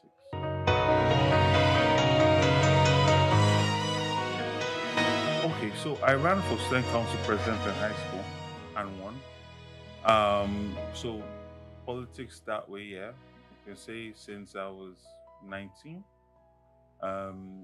having an idea, having the manifesto and selling that idea, understanding problems and proffering solutions and implementation strategies. Yeah, so I can say 18, 19. When I came back and after the GMO, for those that don't know, genetic modified foods, we led a 2-year campaign against the Ministry of Agriculture that was chaired at the time by Akinwumi Adesina to prevent the adoption of genetic modified foods in Nigeria. And that process, engaging with politicians and our representatives, I felt that Nigerians deserve better. And I'm not one to just complain and point fingers or tweet on social media. I believe if you engage in something, you need to see it all the way. So I ran for local government chairman. But before that, I actually went to Unilag and got a master's in research and public policy. Now, I had some very brilliant professors, without a doubt, some very, very brilliant professors. People like Professor Jikutu, people like Professor Logbenla, Onoha, a number of very brilliant people. But at the same time, in relation to the level of organization, there's still a way to go, and I think this also comes down to funding our universities properly, ensuring that our professors are well paid, ensuring that we have enough professors, because a lot of our professors, they are taking so many classes with so many students and they have to bring in their A game to all of these things. We need to prioritize education a lot more in this country,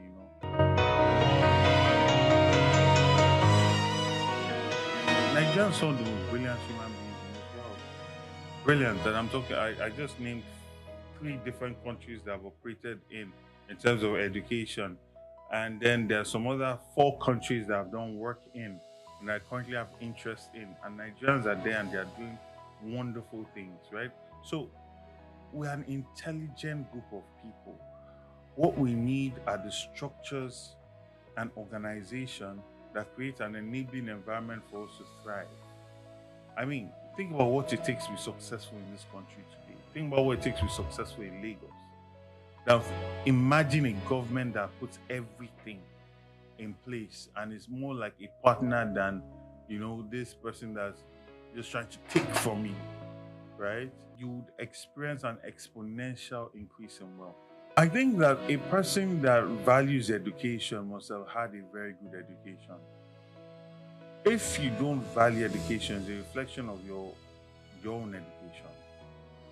I can't think of somebody that's experienced good education that will not prioritize education, because you will know the power of education. And this goes to show when we talk about how it's okay for someone with a NEPA certificate to be our president, and we see the ruin that it brought Nigeria to. or a person that's using lawyers to hide the certificates, right? It will reflect in the quality of your education. So I feel that we need to start demanding more from people that aspire to lead us. Go and look at the quality of education that the leaders of America got. They either went to Yale or Harvard or recently Princeton, Ivy League schools. The top of us have to lead. This idea that you can just pick anybody to lead you to where? This person is like this with you. Where is he leading you to? What vision is this person bringing that is outstanding? Your leader should be outstanding. He cannot be, or she cannot be part of the flock. You understand? They must be outstanding, either in their strength of character. So you look at America when they want to select their president, George Washington. Why? Because when there was war, the man stood in front. He was a leader. Intelligence, he was a leader. These were people that were inventors. Benjamin Franklin. These were people that were inventing things. They were not just thought leaders. They were on ground. They were policy leaders. They were kings in their own right. It was not a commoner. And I don't mean commoner in the sense of money. You see, people think it's just about money. No, it's about what are your values? What are you willing to stand for? What do you stand for? Right? If the wind blows, you just move to the place that favors your pocket. You clearly don't have a backbone. So how can you lead? And people will say, okay, they just want somebody that they can associate with. Yes, but associate with in what way? In poverty and failure and mediocrity, or in success and a vision that benefits you, your family, and your children, and the greater society, right? Because if you think about it, I say this thing in most interviews I do. My father tells me that his father told him that Nigeria was better in his day. My father told me Nigeria was better in his day. My father graduated, there were jobs, you could get a car. Like, only the man had to work, the wife could be a housewife, and they were comfortable. They did not need to steal, to travel, to go on holiday. Right? He came into that.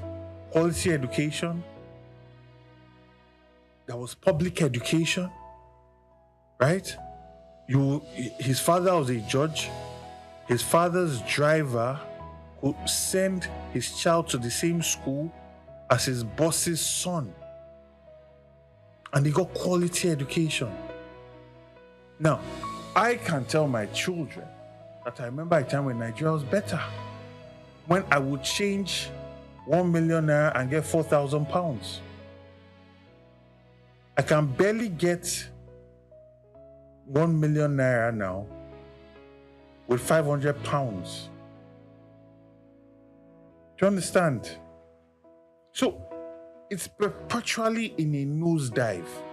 And why is that? Lack of continuity in quality leadership and visionary leadership, right? No leader that is truly focused on creating a Nigerian identity that celebrates our uniqueness and our differences and sees that as a resource as opposed to something that divides us, right? People that are traveling to the UAE, they are going there to enjoy the culture. And this culture is old, it's ancient, but they've repackaged it. That makes people want to come and visit, want to come and spend their hard-earned money there, right? And this is the visionary type of ideas I'm talking about that will create jobs, right?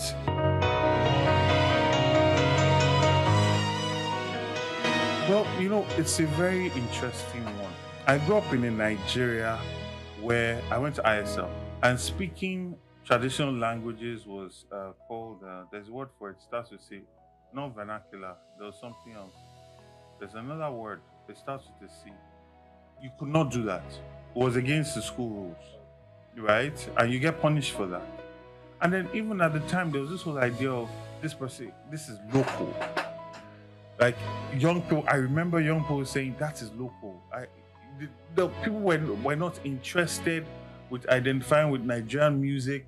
Then it was hip hop, it was about Biggie, Puff Daddy, international music. I'm sure I'm betraying my age now. Well, my age is not 80 now, 42. But I'm talking about the time where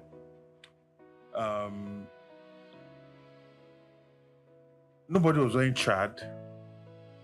We grew up seeing our parents wearing suits, trousers and shirts,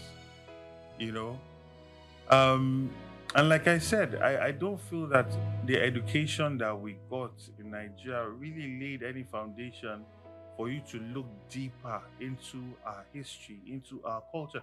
And I know this now because I've experienced education elsewhere. And I know how the British lay emphasis on their history.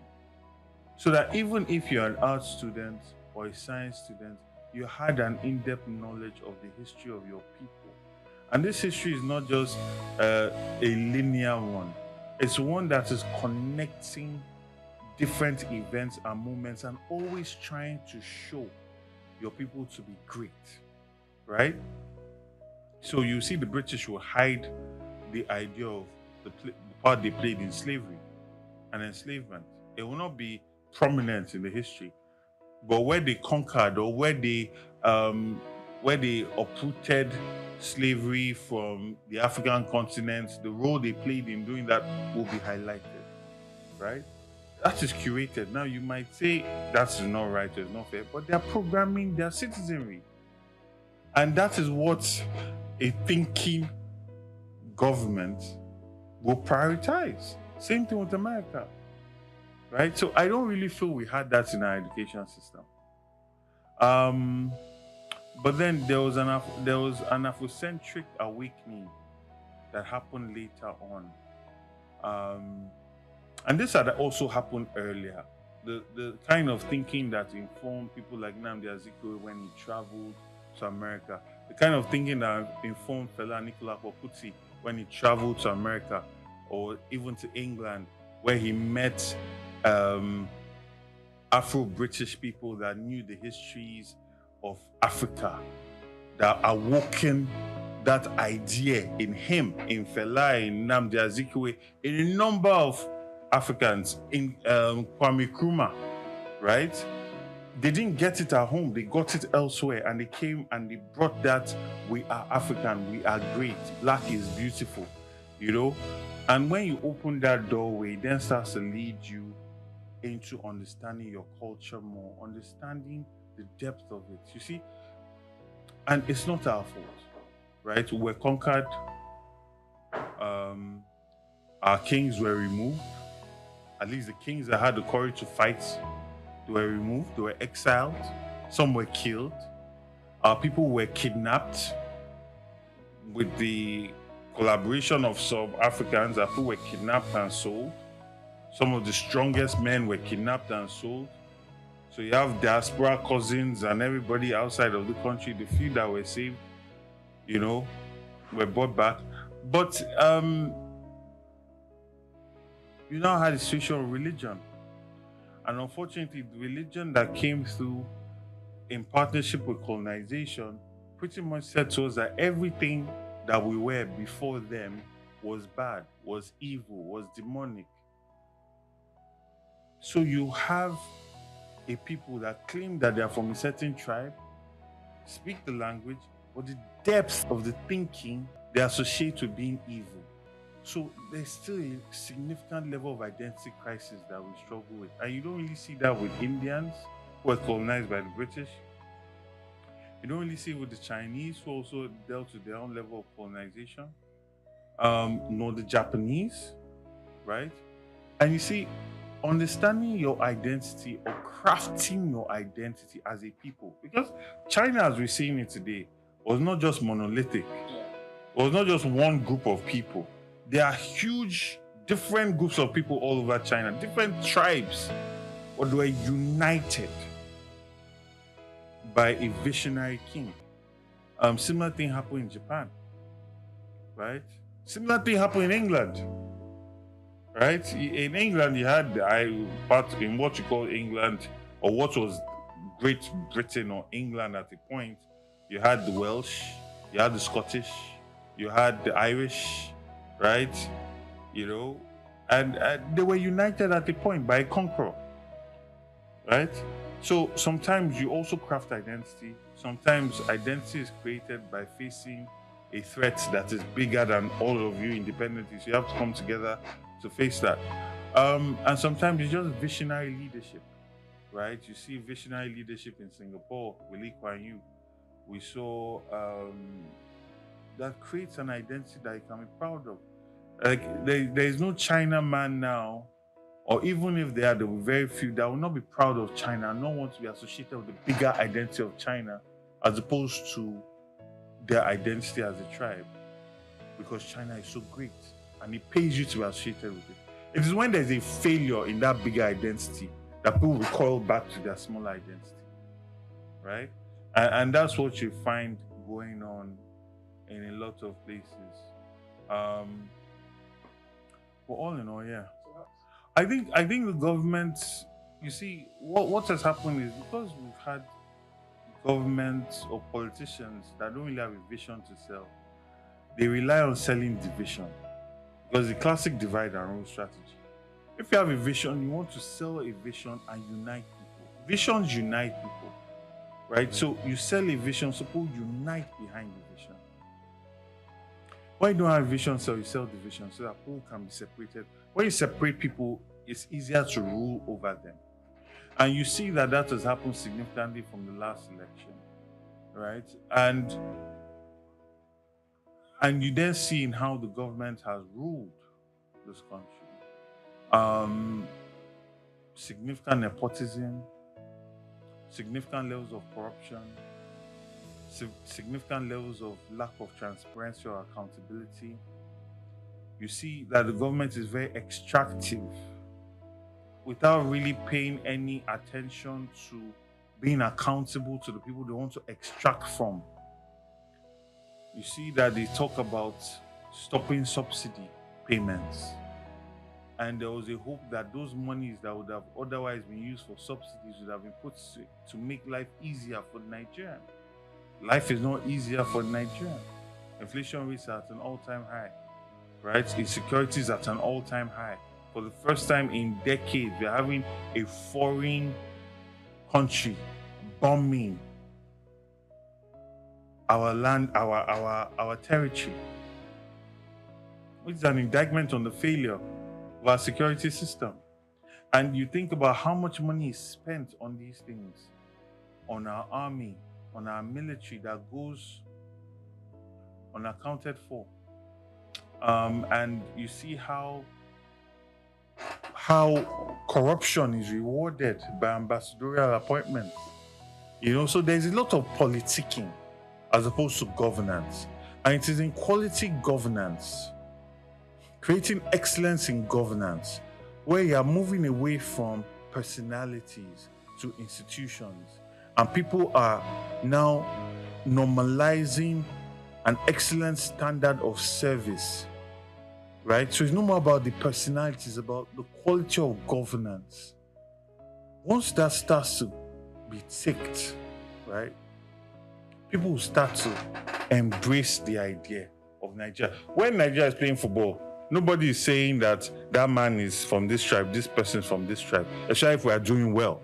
Everybody wants to be associated with that greatness that is Nigeria. When I finished school, I'm telling you, I went to a school where you did not have to leave the school to get the best jobs. Those companies came to do interview on campus. And I'm saying that myself and all my friends that were Nigerian were rushing to move back to Nigeria. It's not that we did not have the jobs or the potential jobs. We were so excited about Nigeria at the time under President Obasanjo, what he had achieved, the quality of his governance, the quality of his ministers, that there was a significant fear of missing out. And so many people, and I tell this to young people today, that there was a time where people were rushing back from countries like America, from England, and they can't imagine it, you know? So it's about creating good governance, creating excellence in governance, And everybody wants to be associated with success and greatness.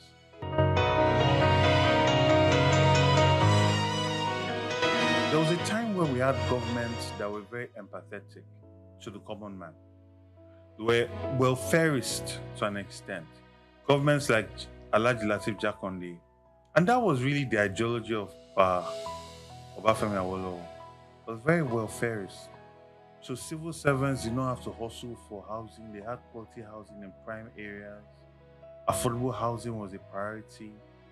It was prioritizing the people that were the middle class, that were the working class.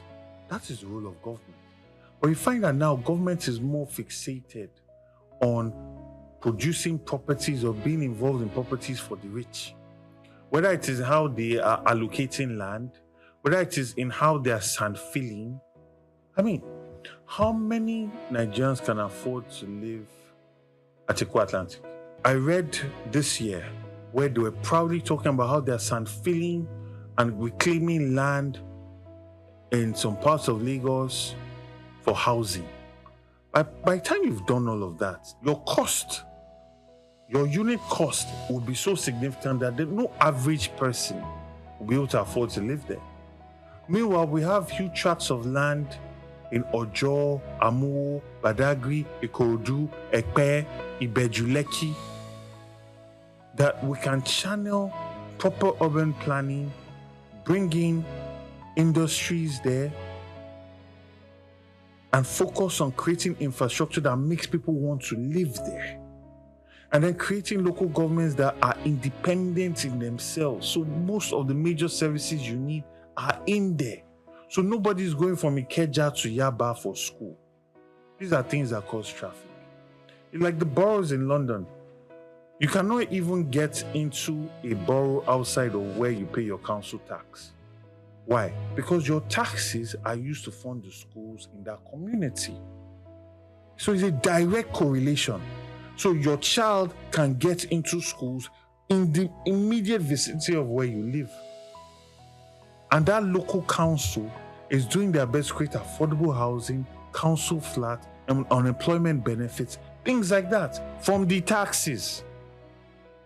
You understand? And that's what is missing significantly here.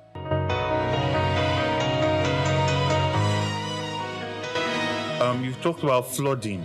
Flooding is tied to our drainage systems and it's tied to our waste disposal systems and waste management systems, right? That in itself is also tied to the traffic that we have, especially in rainy season. It's also tied to traffic outside of rainy season because if your water is not draining properly, it's destroying your roads. That's how we then get potholes. That also causes traffic. That also spoils cars, which then leads to cars breaking down the road, which then leads to traffic. So it's an entire holistic system that must be solved in a holistic way.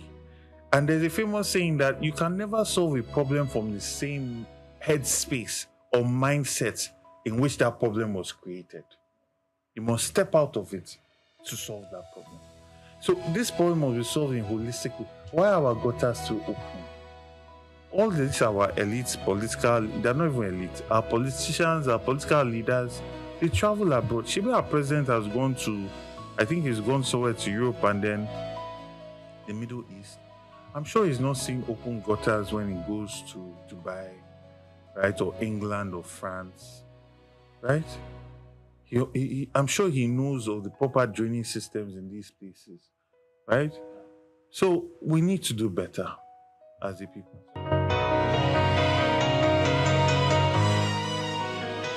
I even think it's wrong to use Lagos as a mirror. You cannot compare Lagos to any other state in this country. Lagos, first, was a water-facing arm for the Benin Empire at a point, which was very powerful at a point. It was, aside from the Awori and children of Olofin that came and settled it, the monarchy was from Benin. And it was a water-facing arm of the Benin Empire. Then Lagos then received all the influx of Europeans that came in for colonization. Lagos was the port in which Nigeria was formed. There was a time where all politics in Nigeria happened in Lagos. Everybody from all over came to Lagos. Think about the level of exposure. Think about the level of development from back then. Think about the level of commerce, level of finance from back then.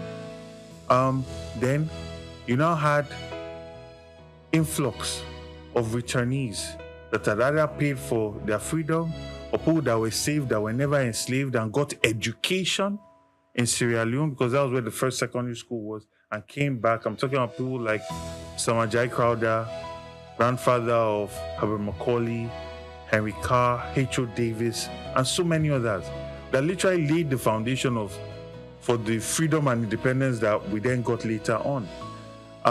Think about the intellectual capital that came in here. Think about all the skill sets that came into Lagos, the buildings that were built, the level of development, the amount of resource that came into Lagos with that. Then after that, Lagos then became this capital. Think about all the investments that came with that, all the infrastructure that was created by the Nigerian state before it now relocated to Abuja. And then today, Lagos is now the commercial capital. Most companies that exist in this country have their headquarters here. So it's extremely unfair to compare. Lagos State it's like that child that has been blessed and blessed and blessed. You know, it's like all the other children were on the farm and all the prophets were just coming and blessing and blessing and blessing. It's not fair to compare Lagos to any other state. It cannot be compared. But yes, that's the one side of the coin. The other side of the coin is the extreme need for infrastructure, right? Which, I mean, we have huge IGR because of the human beings that are here. So those money should be put into creating infrastructure for them to have a beautiful quality of life, to be more productive, to be able to earn more, which would then increase the IGR that Lagos generates, right? You know, so it's all tied into each other.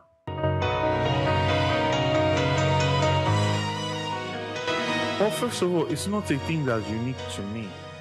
You know, the APC Lagos especially, the APC Lagos arm of politics is bigotry. It's based on bigotry. I mean, there's still pictures of banners that were hung of Jimmy Agbaje being called Jimmy Chukwu, governor of the Southeast. He's a man that is blue blood from Ikorodu. We know his grandfather. We know his antecedents. We know what he did.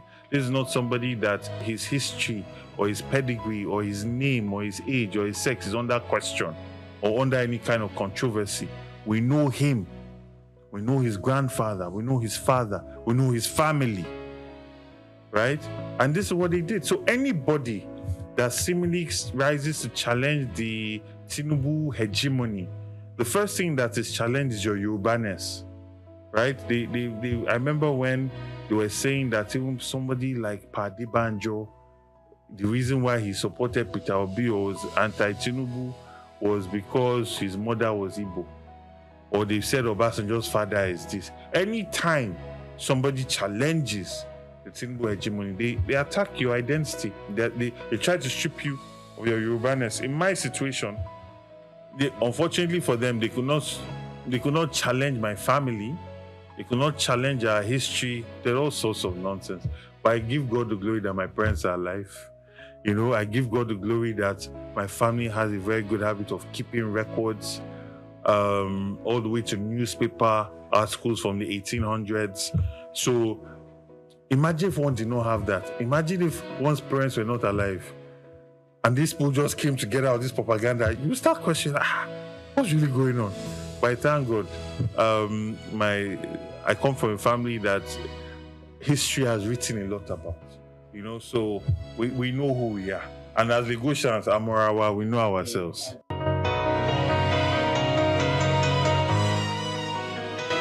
Because one is in politics now, there are a lot more things that people are saying about me. But I've been Afrocentric for a very long time. All you need to do is go and read my blogs. I still have a blog under if you search for it, The Hopeful Nigerian. And I've been advocating for history to return back to our schools, our traditions, our culture, the idea that no, not everything that existed before the Rainbow Man came here was bad. Right? There's bad in everything. There are people.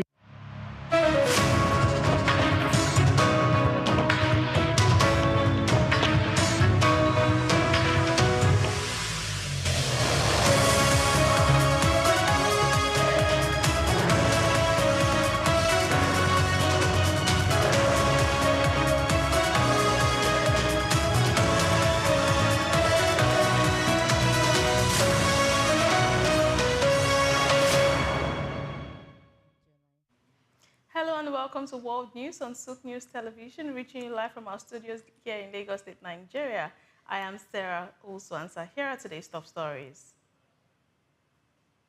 Nigeria's import from China hit 9-year high in 2025, rising from $18.9 billion in 2024 to $24.9 billion due to growing demand. The federal government of Nigeria inaugurates Textile Steering Committee to develop framework for cotton, textile and garment development board. On the foreign scene, Angola secures World Bank and MEGA loan guarantees to support debt for education swap, aiming to boost funding for schools nationwide. United States and Venezuela's interim authorities agreed to re-establish diplomatic and consular relations, aiming to promote stability and political transition. And in sports, Confederation of African Football, CAF, postpones 2026 Women's Africa Cup of Nations, WAFCON, rescheduling the tournament. We'll bring you details of these headlines and more stories after this break.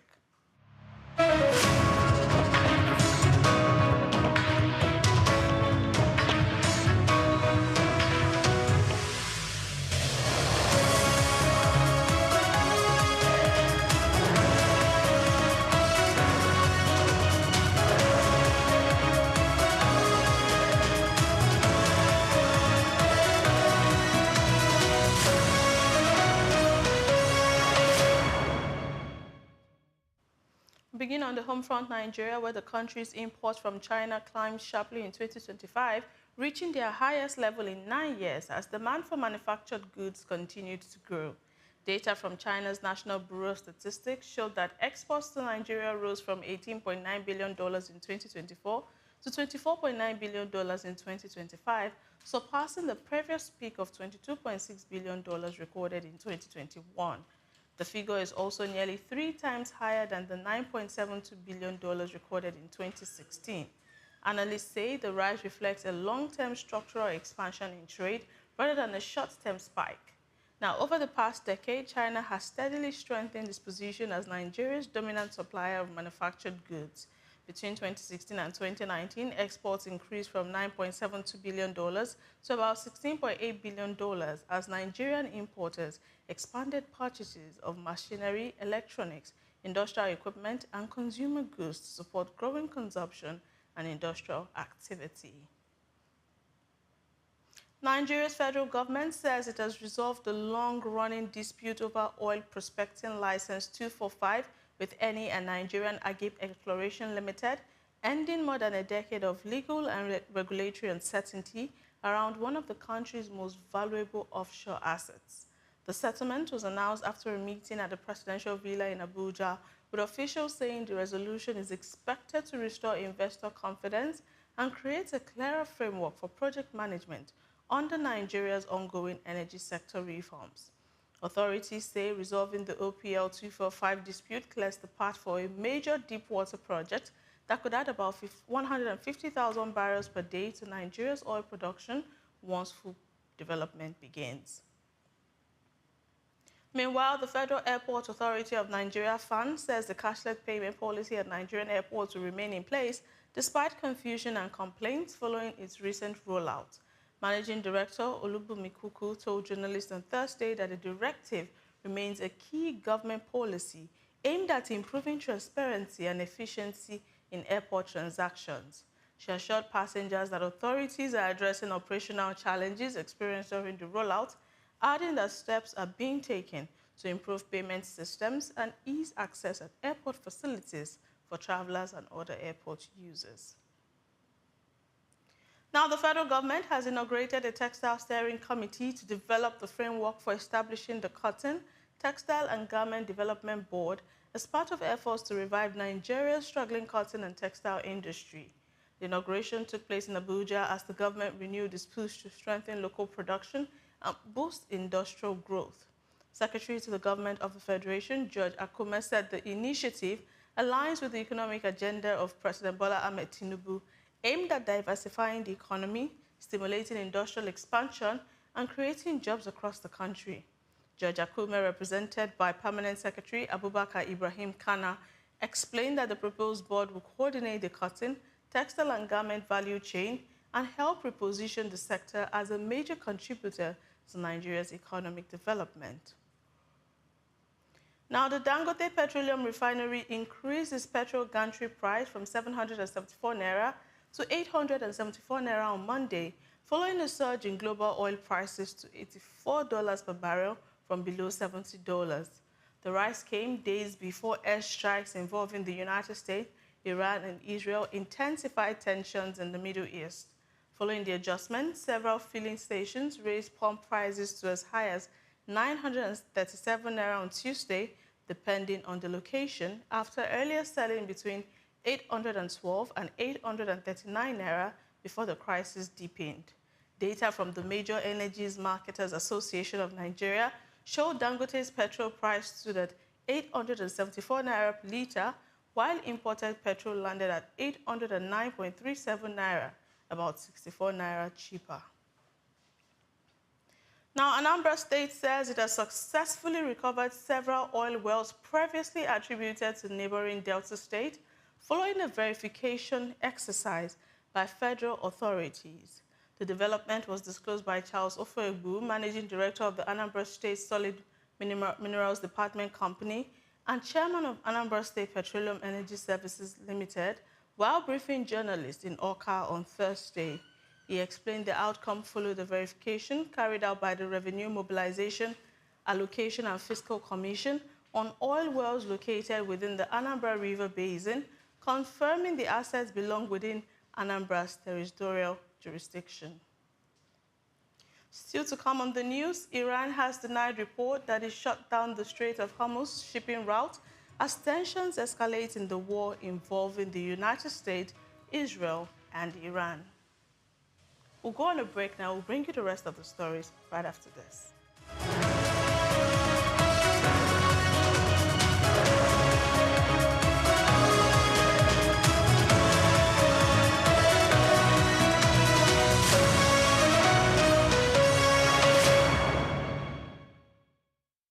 The Three Wise Men. Iconic sculptures and statues adorn major metropolitan cities of the world. In Lagos, Nigeria, the statue of three men designed to depict the state's cultural heritage and to usher in visitors and tourists into the ever-accommodating center of excellence is no doubt an astounding work of art. Originally built under the administration of Colonel Raji Rasaki, designed by Bodu Shodende in 1991 and standing over 12 feet high, referred to as Agba Meta or Aro Meta, the three sculptured chiefs were placed along the Lagos-Ibadan toll gate to welcome people coming into Lagos State. The statue called the Three Wise Men by many has become a major signature for the state. Three white-capped chiefs clad in white wrappers, knotted across their shoulders and with clenched right fists are shown in the artwork. The images fascinate and create impressions in the minds of visitors coming into the state, captivating the attention of visitors who look with keen interest, pondering on the messages which the posture of the engraved images signifies. The Three Wise Men has been relocated thrice from its original position at Ojodu Berger end of Lagos-Ibadan Expressway to Magodo area before its final relocation to its present site at Olowopopo Drive. The sculpture has suffered severe damages over the years and renovated. Bodun Shodende, through this sculpture, depicted the highest honor that can be afforded to anyone in the eco-greeting tradition.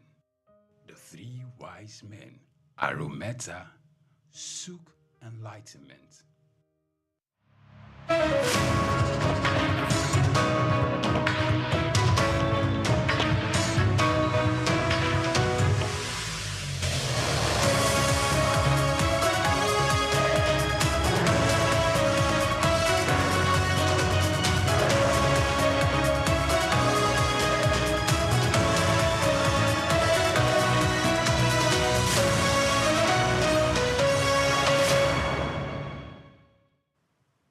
On the foreign scene, Angola has obtained loan guarantees from the World Bank Group and the Multilateral Investment Guarantee Agency to support a debt for education swap aimed at boosting school funding. Under the scheme, the government will repurchase up to $400 million of high-cost commercial debt using a lower interest loan backed by the guarantees. This arrangement is expected to reduce the country's debt servicing costs significantly. Officials said the savings will be redirected towards constructing new schools and upgrading education infrastructure nationwide, improving access to quality education, and supporting long-term human capital development in Angola. The South African rand strengthened about 0.5% against the dollar on Friday, supported by gold climbing above $5,100 per ounce. Gold, a key export, is helping anchor the local currency amid global uncertainty. Economists highlight that the closure of the Strait of Hormuz amid Middle East tensions is creating new port revenue opportunities for South Africa as some shipping routes are rerouted via Cape Agulhas, boosting local port activities as well as earning. Meanwhile, 2035 government bonds were mostly flat with yields slightly higher at 8.27%. Strong gold demand and rerouted trade are providing stability for the rand as global markets navigate heightened risk. Iran has denied report that it shut down the Strait of Hormuz shipping route as tensions escalate in the war involving the United States, Israel, and Iran. The clarification came in a statement published on Thursday by the Permanent Mission of the Islamic Republic of Iran to the United Nations in New York through its official social media account. The statement followed widespread speculation that Tehran had closed the vital maritime corridor used for a significant share of global oil shipments as the regional conflict intensified, fueling concerns about potential disruptions to global energy supply and international shipping routes. In another news, India's central bank has intervened with an estimated $12 billion to defend the rupee after it slipped past 92 per dollar, driven by escalating Middle East conflict and rising global market volatility. The Reserve Bank of India used a mix of spot forwards, futures, and non-deliverable forwards to steady the currency, while foreign capital outflows and surging oil prices added pressure. Analysts say the intervention underscores Reserve Bank of India's commitment to contain exchange rate risk and protect the economy, supported by India's substantial $723 billion foreign exchange reserves. Now, China is holding urgent talks with Iran to secure safe passage for oil and liquefied natural gas tankers through the Strait of Hormuz, a key global shipping corridor disrupted by the ongoing U.S.-Israeli conflict with Iran. The strait, responsible for roughly 20% of worldwide oil and gas shipment, has faced major disruptions as missile attacks and regional hostilities stall shipping operations. Chinese officials, citing the nation's reliance on Middle Eastern energy, are pressing Iran to allow safe transit for vessels under Chinese ownership or charter, while closely monitoring tanker movement to prevent supply chains interruption. China is considering releasing its national oil reserves as the ongoing Middle East conflict disrupts global energy supplies, according to reports. The move comes amid sharp concerns over shipments through the Strait of Hormuz, a critical choke point that handles a large share of global crude and liquefied natural gas flows. The country relies heavily on Middle Eastern energy, with roughly 95% of its crude imports sourced from the region and about 70% delivered via the Strait of Hormuz. Disruptions have prompted refiners to ask Tokyo to tap into strategic stockpiles to ensure smooth operations and supply continuity. Officials are weighing options to mobilize part of Japan's substantial oil reserves in response to heightened market volatility and supply risk amid the crisis. Still to come on the news this afternoon, the Kremlin on Friday warned that Finland's plan to lift its ban on hosting nuclear weapons increases tensions in Europe and could threaten Russia. We'll bring more details after this break.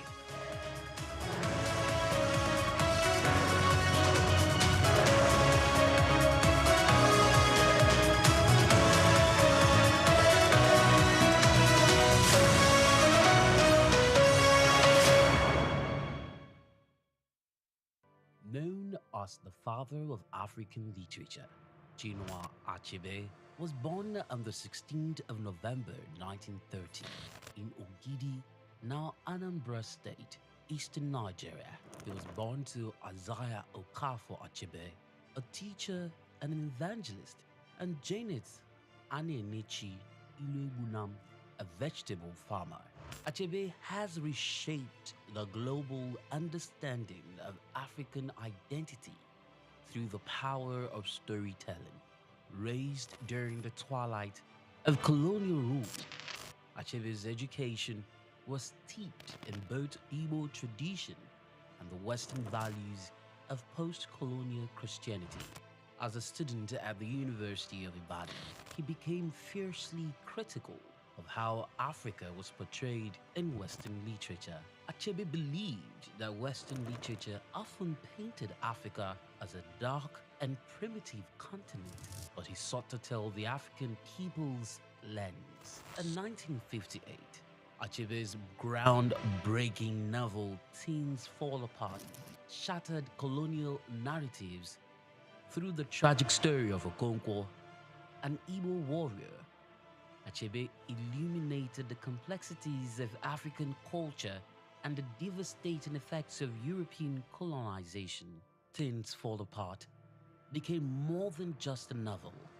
It became a symbol of African resistance against the oppressive narratives of colonialism. Achebe was not just a writer. He was a passionate advocate for African self-determination, and his political activism made him a critical voice in the post-colonial era. Even after a life marked by personal and political struggles, including a car accident that left him partially paralyzed, Achebe continued to inspire. He taught at Bard College and later Brown University, where his influence reached new generations of writers and thinkers. He was married to Christiana Chinwe Okoli, and they had 4 children. Sadly, he died in March 2013 at the age of 82. Chinua Achebe's legacy endures in his novels, his essays, and in the countless voices of African writers who follow in his footsteps. He gave us a voice, a story, and a vision of Africa that is ours to share.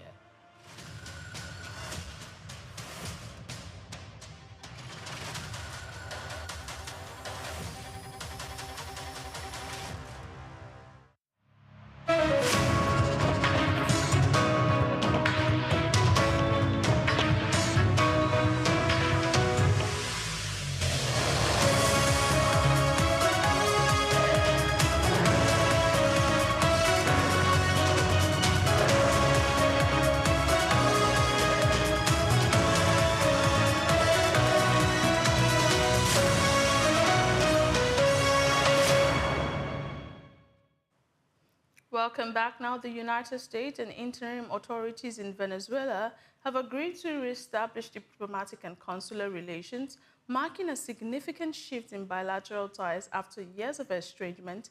In a statement, Washington said, and this step will facilitate joint efforts to promote stability, support economic recovery, and advance political reconciliation in Venezuela, as both sides seek conditions for a peaceful transition to a democratically elected government. The move follows months of political shifts in Caracas and represents the broadest diplomatic re-engagement since relations were severed in 2019. Officials said the renewed ties are aimed at reinforcing cooperation, stabilizing the economy, and laying groundwork for the future elections. The Kremlin on Friday warned that Finland's plan to lift its ban on hosting nuclear weapons increases tensions in Europe and could threaten Russia. Officials said Moscow would respond if such deployments occur. Finland, sharing a long border with Russia, remained neutral throughout the Cold War, but joined the North Atlantic Treaty Organization NATO in 2023 in response to Russia's invasion of Ukraine. Russian authorities framed the potential move as a security concern, signaling that any nuclear positioning on Finland's territory would trigger countermeasures, further heightening regional geopolitical anxieties. Now, Prime Minister of Britain, Keir Starmer, said on Thursday that the special relationship with the United States remains strong, reaffirming close intelligence sharing despite recent tensions over Middle East strikes. Starmer's remarks follow criticism from U.S. President Donald Trump after the United Kingdom initially hesitated to allow American forces to use British bases for operations targeting Iran. The British leader stressed that the historic alliance endures underlying ongoing cooperation on intelligence and security matters. Officials indicated the UK remains committed to supporting joint operations while balancing national oversight and diplomatic prudence in the volatile region. The European Commission on Friday announced that it is suspending visa-free travel for holders of Georgian diplomatic service and official passports. The move responds to what Brussels described as deliberate and persistent violations of commitment under the EU's visa-free regime. This decision underscores the EU's insistence on strict adherence to visa rules and marks a rare diplomatic measure targeting official travel privileges. Now, in the world of sports, the Confederation of African Football, CAF, has postponed the 2026 Women's Africa Cup of Nations, WAFCON, rescheduling it to from July 25th to August 16, 2026 in Morocco.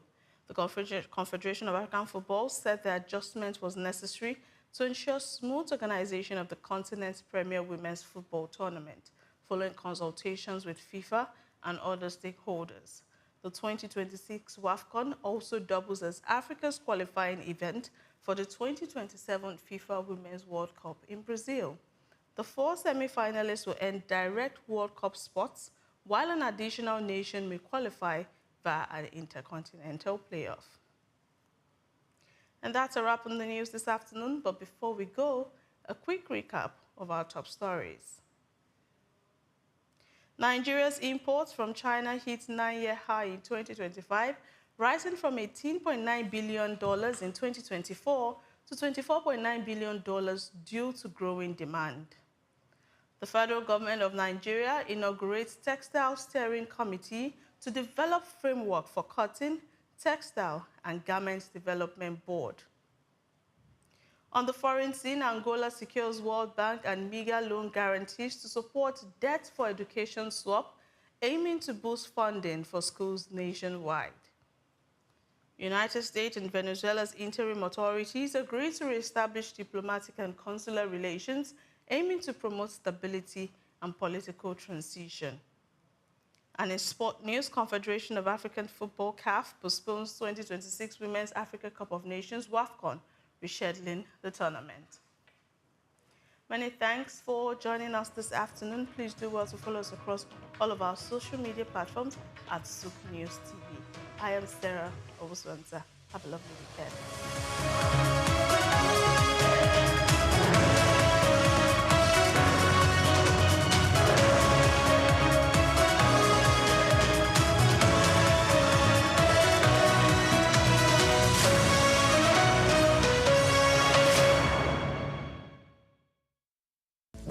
Just what you need right here at Femi Wash Media. Call it the Midas Touch, and you wouldn't be wrong.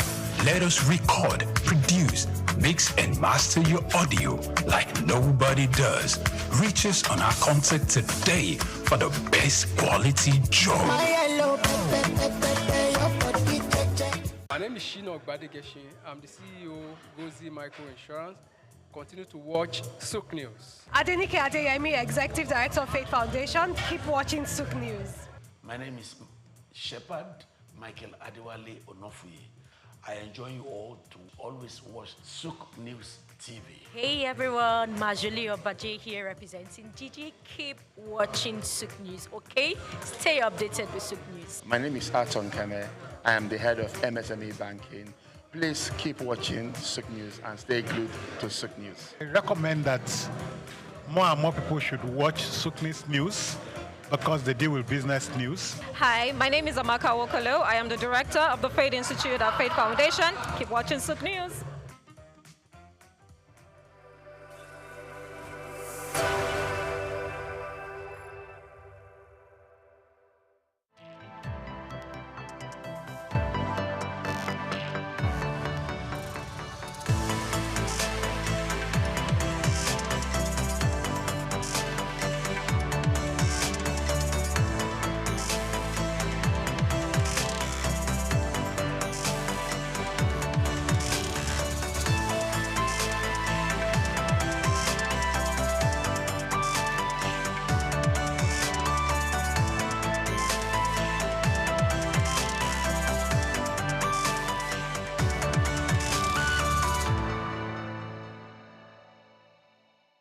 Optimism is a strategy for making a better future because unless you believe that the future can be better, you are unlikely to step up and take responsibility for making it so. Responsibility is the price of greatness. How else can one explain the thought process of a 24-year-old youth leaving the luxurious comforts in the United States to fill in for his incarcerated father in sub-Saharan Africa, Nigeria, and run a family business holding the fort till stability was achieved? This is the story of Abdul Samad Rabiu, an unassuming, silent achiever.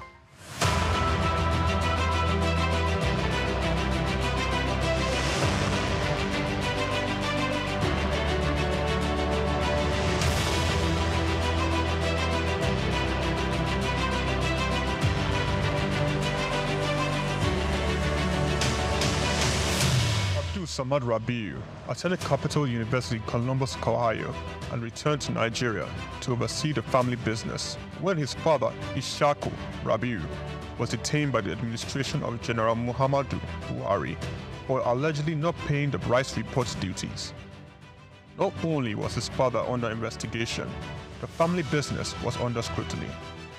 These harsh realities of being thrust right into the middle of it all shaped the young man's resolve to hard work in silence.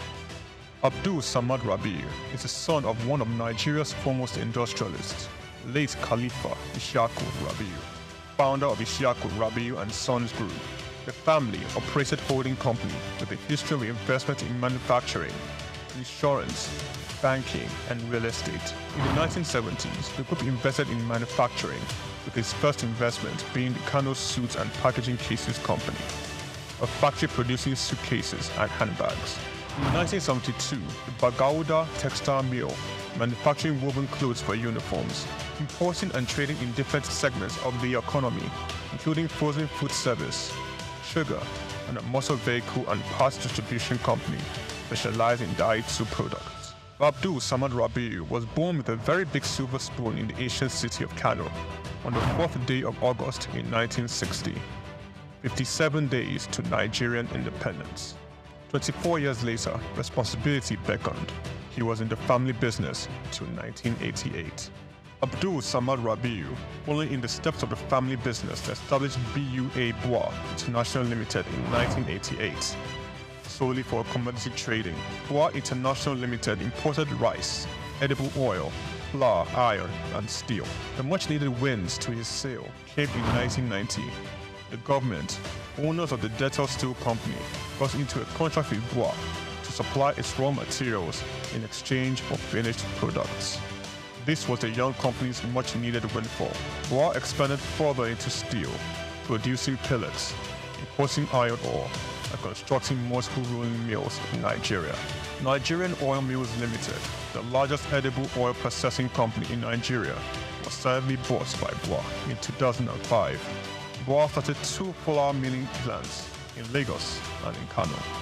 By 2008, BUA had broken an 8-year monopoly in the Nigerian sugar industry by commissioning the second largest sugar refinery in sub-Saharan Africa.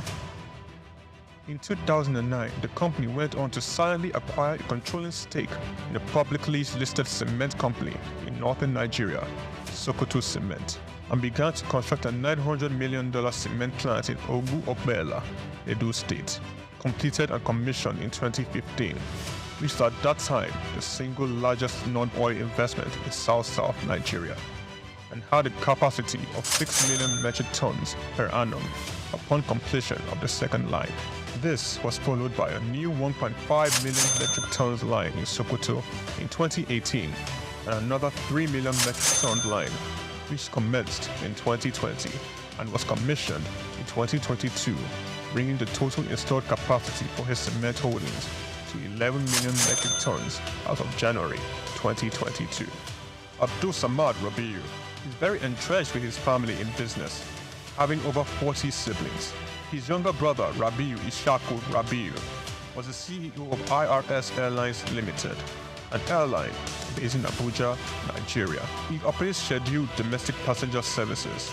Its main base was Nnamdi Azikiwe International Airport. The airline was established in 2002 and started operations in March 2002 and ceased operations in 2013. Kabiru Rabiu, our younger brother, currently serves as the Group Executive Director of BUA Group. In 2020, Kabiru was named the Best African Economic Leader under the age of 40 in the 100 African Economic Leaders for Tomorrow Awards by the French Institute, Chausseo. BUA invested $300 million in a 20,000 hectares Lafiaji Sugar Estate project, which comprises a sugar mill, sugar refinery, ethanol processing plant, and 35 megawatts power plant. The company also built an export-focused refinery in Port Harcourt, the only destination sugar refinery in sub-Saharan Africa. Abdul Samad Rabiu is constructing a 200,000 barrels per day petrochemicals refinery in Akwa Ibom State, Nigeria. The agreement was signed with Access of France in August 2020, with the refinery aimed at serving Nigeria and the West African petroleum refining needs. It is expected to be completed and operational by 2025. The privately owned Ogu-Obela Cement Company was in January 2020 merged with the publicly listed Cement Company of Northern Nigeria, where Abdul Samad Rabiu already held a controlling stake in the $3.3 billion transaction, and BUA Cement PLC was born. Abdul Samad consolidated all his food businesses in sugar, edible oils, rice, flour, and pasta milling into a new company, BUA Foods PLC. In December 2021, it was listed on the Nigerian exchange. BUA Foods emerged as a consumer goods leader in market capitalization, experiencing a phenomenal 206% year-to-date appreciation. Share prices soared from 65 naira per share in December 2022 to the current value of 379.9 naira per share as at 24th March 2024. In terms of fundamentals, BUA Foods exhibited robust financials with a 54% increase in profits to 105.6 billion naira in the first 9 months of 2023. Revenue witnessed an impressive 80.95% year-on-year growth, reaching 524.428 billion naira, and return on average equity stood at 43.42%. Despite challenges, Rabiu strategically increased his direct shares in BUA Cement by 56.37%, totaling 96.12% ownership. This move, executed on June 26, 2023, demonstrates Rabiu's confidence in his company's future growth. BUA Foods PLC and BUA Cement PLC companies are among the top 10 most valuable publicly listed companies in sub-Saharan Africa. From a relatively small company in 1988, BUA Group has grown to a world-class conglomerate, contributing significantly to the country's GDP while providing employment opportunities for tens of thousands of Nigerians. Abdul Samad Rabiu's philanthropy is silently second to none. He founded the Abdul Samad Africa Initiative, ASR Africa, and an African-focused fund for social development and renewal, which seeks to support Nigeria and other African countries in the area of health, education, and social development. In October 2022, Abdul Samad Rabiu, through ASR Africa, donated $500,000 to the United States Agency for International Development, partner on tuberculosis control, HIV, and gender-based violence prevention efforts in Nigeria. Development of a 7.5 billion naira 200-bed specialist hospital in Kano State during the global COVID-19 pandemic. Abdul Samad Rabiu championed Nigeria's donation to the COVID-19 intervention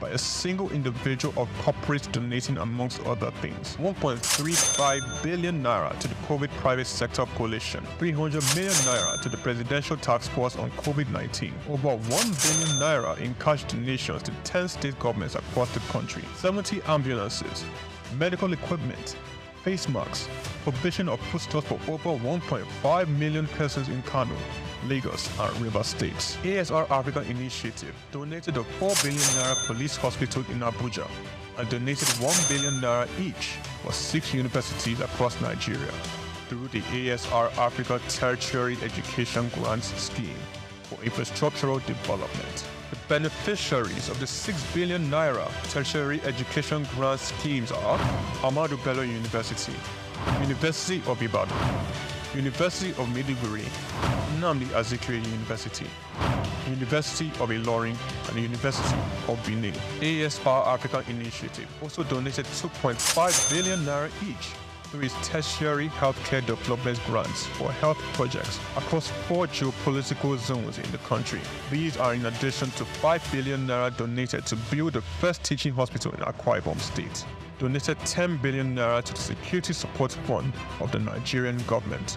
Abdul Samad Rabiu was awarded the 2022 CEO of the Year at the African CSR Awards, 2016 African Industrialist of the Year Awards by the All African Business Leader Awards, the 2022 Sun Man of the Year Awards, 2020 Vanguard Business Person of the Year, and the New Telegraph Philanthropist of the Year 2021, a recipient of several honorary doctorate degrees from various universities, including the University of Benin, Nasarawa State University, Sokoto State University, and Crescent University. Abdul Samad Rabiu is a fellow of the Institute of Directors, and he currently holds the prestigious Nigerian National Honors, Commander of the Order of the Federal Republic, CFR, Commander of the Order of Niger, CON, as well as the highest civilian national honor in Niger Republic. Abdul Samad Rabiu is married with children. His children are Mustafa Khadija Kuki Rabiu, Ishaku Khalifa Rabiu, Junad Rabiu. On the 22nd of January 2024, Forbes estimated Rabiu's wealth at $5.9 billion,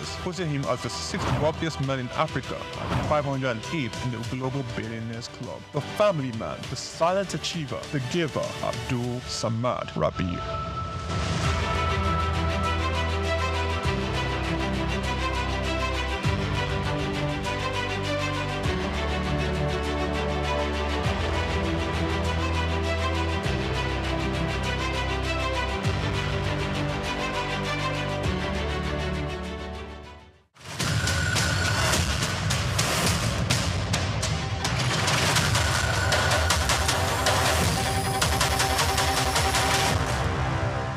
Hello and welcome to another edition of Cashcraft. I am Grace Komolafe. Today I have for you something that really looks ordinary, but it's more than how some people perceive it.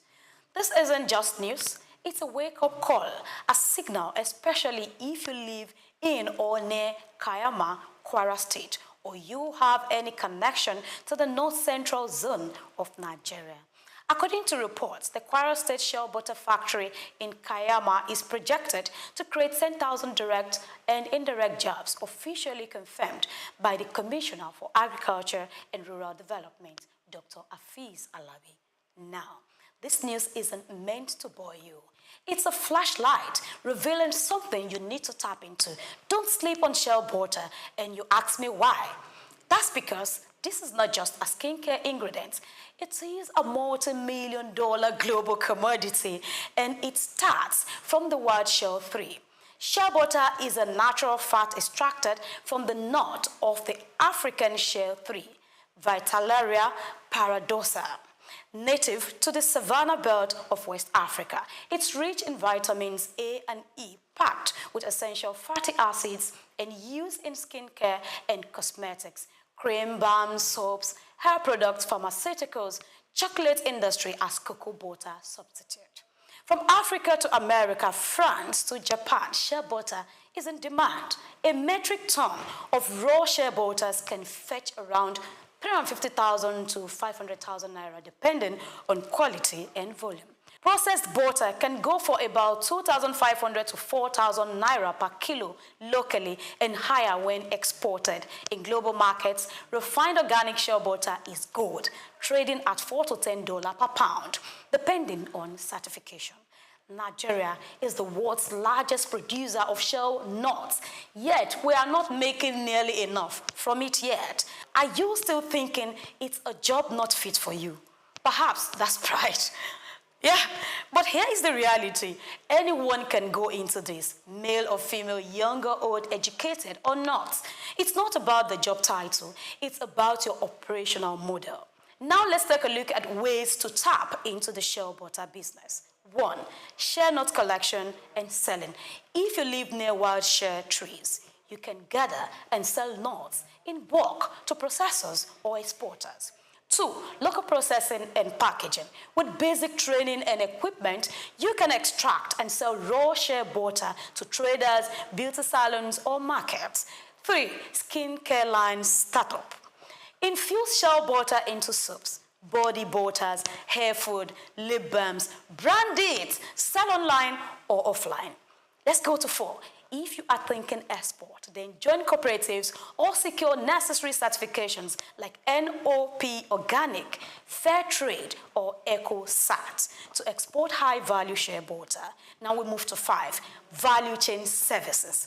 Offer drying, logistics, aggregation, quality testing, or training services in rural communities. If you are in Kwara and ignoring this, then you are sleeping on what could become your ticket out of poverty or your ladder to wealth. Kayama is becoming a hub, and the government is backing it with infrastructure and policy support. So why miss out? While this is not a professional advice, remember to do these things to get started. 1. Join a shea producer cooperative.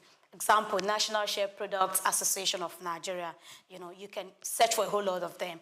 Attend local trainings, workshops, often supported by NGOs and donor agencies. Start small. Even with 50,000 to 100,000 naira, you can begin processing locally, packaging neatly, label professionally, even if you're selling on Instagram. Now, research export guides from NEPC, Nigerian Export Promotion Council. The Kayama Shea Butter Factory is only one part of the story.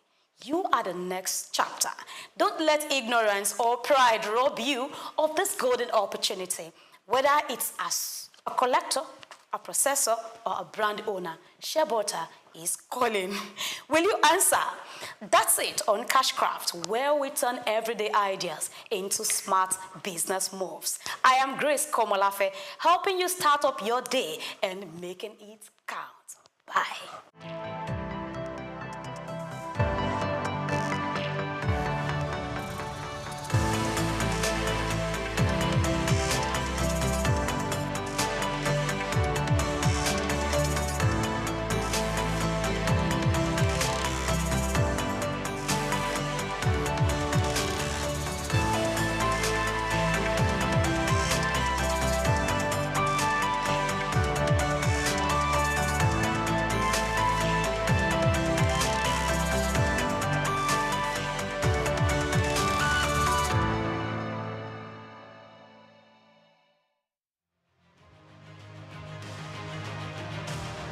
The world of business is one filled with men and women willing to dine with risk.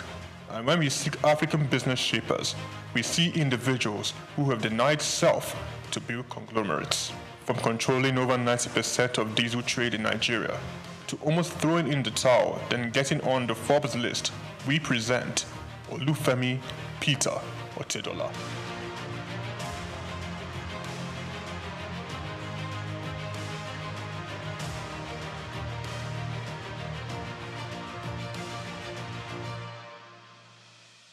The Nigerian businessman and philanthropist was born in Ibadan, the capital of Oyo State, on the 4th of November, 1962, into the family of late Sir Michael Otedola, the governor of Lagos State from 1992 to 1993. The University of Lagos Staff School, Akuka, welcomed Olufemi for his primary education and secondary education at Olivet Baptist High School, Oyo. Olufemi proceeded to Obafemi Awolowo University, Ife, for his first degree, graduated and joined the family printing press business, working hard and gaining experience. Femi Otedola ventured out starting Center Force Limited. The company focused on finance, investment, and trading. The oil and gas sector was Femi Otedola's next port of call. From quite a very humble beginning in the oil and gas sector, utilizing the connections and networks of family and friends, he cultivated partnerships in diesel supply chain, him being the last man to the final consumer. Challenges breed opportunities, and in Femi's case, it was a late delivery of diesel from his supplier with a broken truck, and he caught the idea. He could do better and provide better services. He ventured into diesel supply business, buying diesel from a retailer and supplying to companies. Femi Otedola encountered several difficulties securing his supply and timely meeting the demands of his growing clients. This definitely was an opportunity he identified in the fuel retail market. Otedola secured the finance, and Zenon Petroleum and Gas Limited was born, petroleum products marketing and distribution company. Otedola, owner and chairman of Zenon, in 2004 invested 15 billion naira in downstream infrastructure development and acquired storage depots at Ibadan, Apapa, as well as 4 cargo vessels, amounting to a combined total storage capacity of 147,000 metric tons. Zenon Petroleum and Gas Limited also acquired a fleet of 100 DAF fuel tanker trucks. By 2005, Zenon controlled a major share of the Nigerian diesel market, supplying fuel to most of the major manufacturers in the country, including Dangote Group, Cadbury, Coca-Cola, Nigerian Breweries, MTN, Unilever, Nestle, and Guinness. Zenon Petroleum and Gas was the name on major invoices, and Femi Otedola the name on every lips, playing toe-to-toe with major multinationals. Zenon, in a very short period, silenced the competition and almost unilaterally determined the price of diesel in Nigeria. The competitors came to Zenon for supply. Femi Otedola, with the massive success Zenon Petroleum and Gas achieved, bought a 28.7% stake in African Petroleum. Otedola branched into the financial sector and aggressively stocked up the shares of leading financial houses. He became a top shareholder in Zenith Bank, United Bank for Africa, and the largest importer of diesel in Nigeria. He acquired major shares of Africa's Finance Corporation, Mobile Oil Nigeria Limited, Chevron Texaco, and Visa Phone. Otedola has his hands deep in real estate investments, including an acquisition in February 2007 by Zenon of Stalin House in Victoria Island, Lagos from the federal government. Lagos, London, Dubai, Monaco all have the signatures of FO Property Limited. He was appointed chairman of the Transcorp Hilton Hotel Abuja and tasked with driving its expansion and upgraded to a 7-star facility. Otedola has served as a member of the Nigerian Investment Promotion Council since 2004, was appointed by President Goodluck Jonathan to Nigeria's National Economic and Management Team. Otedola is chief executive and president of the Seaforth Shipping Company Limited and was at one point Nigeria's largest ship owner after extending control over the distribution of diesel products. One of his ships, a flat-bottom bunker vessel with a storage capacity of 16,000 metric tons, was the first of its kind in Africa.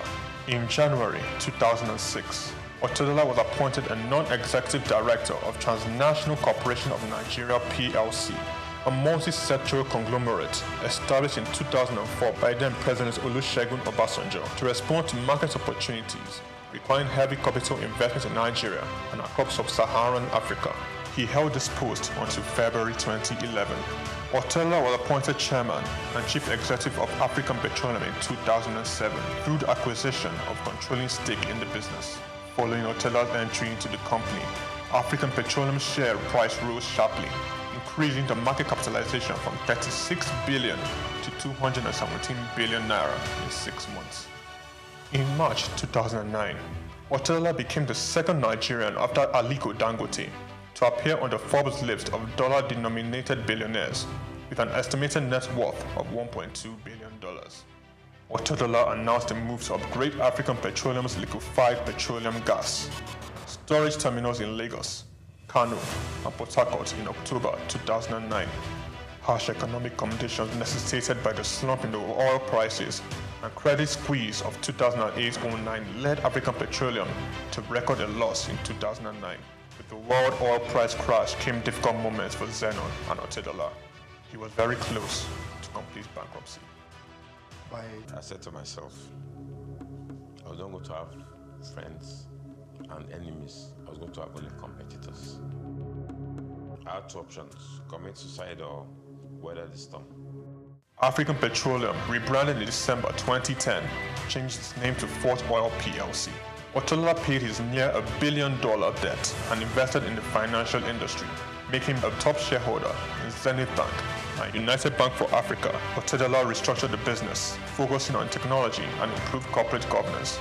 And in 2012, Fort Oil returned to profit. Otedola financed 57% of Fort Oil subsidiary, Amperion Limited, which acquired the 414 megawatt Girigu power plant for $232 million in 2013.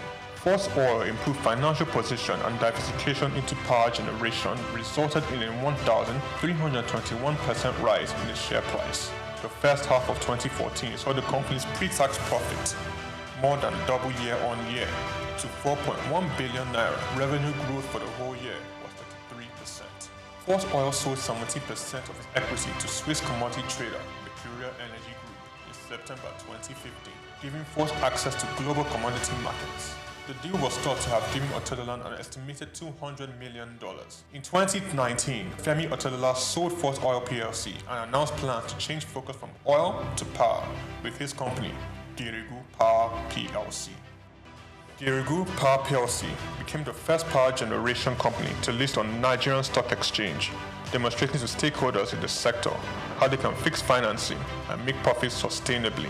The company's market capitalization is now 726.75 billion naira, and the share price now 290.7 naira from the 2.5 billion shares that were listed at 100 naira each. Otedola, the chairman of Girigu Power, sold down a Girigu stake to bring on institutional investors. In October 2021, Femi Otedola was announced as the single largest shareholder of First Bank PLC. FBN Holdings, the parent company of First Bank Limited, witnessed a commendable 437.9 billion naira surge in market capitalization. FBN Holdings appointed billionaire Femi Otedola as the new chairman of its board of directors, effective January 31st, 2024. Femi Otedola has had its share of controversies. Zenon was among the number of companies named in an alleged fuel subsidy scam report. This was followed by a case against Farouk Lawan for bribery. Otedola has also lost in the ever-evolving competing space of business acquisitions. Transcorp and Huheli Power Plant are two notable projects he closely bidded and lost. Femi Otedola philanthropy is quite remarkable. Otedola made a 300 million naira donation to the completion of the National Ecumenical Center in Abuja. In 2007, he gave 200 million to the State Security Trust Fund in a drive to reduce crime in Lagos. Donated 100 million naira to the Otedola College of Primary Education in Ekpe. In 2008, he donated 80 million to the Faculty of Agriculture at the University of Port Harcourt. Femi Otedola pledged and redeemed $25,000 to the Super Eagles in the match against Algeria in 2019 AFCON. He gave all 750 students of Augustine University 1 million naira each. Femi Otedola sits comfortably on the Forbes billionaires list of top 20 richest people in Africa. Femi Otedola is married to Mrs. Nana Otedola and have 4 children: Olawumi Christy Tolani, Florence Ifeoluwa, Elizabeth Temi, and Fewa Otedola. Olufemi Peter Otedola is a standout astute business executive.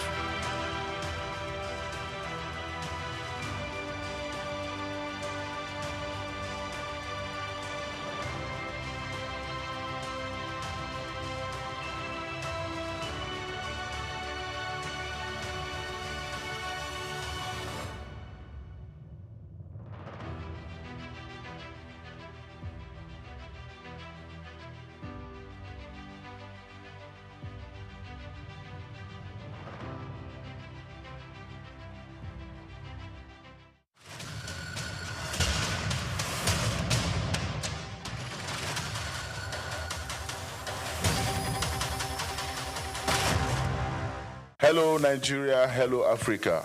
Yeah, this is Sound Man. Keep watching SOUQ News. My name is Babalola from Excel LED. Keep watching SOUQ News. My name is Shepherd Michael Adewale Onofuye. I enjoin you all to always watch SOUQ News TV. Hi, I'm Tom Bogaballs, and please keep watching SOUQ News. Wale Seriki, SLG Lagos Island East, SOUQ News, keep out watching them and keep a lookout for them. They're up and coming, and we're proudly to be affiliated with them. You alone where they make me go crazy. This your love in the cool of my brain. You're my medicine, I need you all day. Yo, it's Blackface Nigeria and you're watching SOUQ News TV. Keep it locked on this dial, don't change it. You know what I say? Blackface Nigeria, love no bad.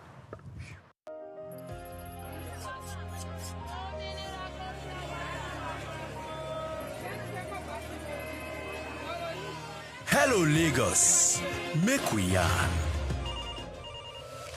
Hello, boy, if you this POS matter, don't pass your call. Person go swipe, alert no enter. Before you know it, jump. Wait, wetin really happen? Maybe you fake alert the warriors. Okay, so wanna listen, If you dey do POS business, no expose your alert.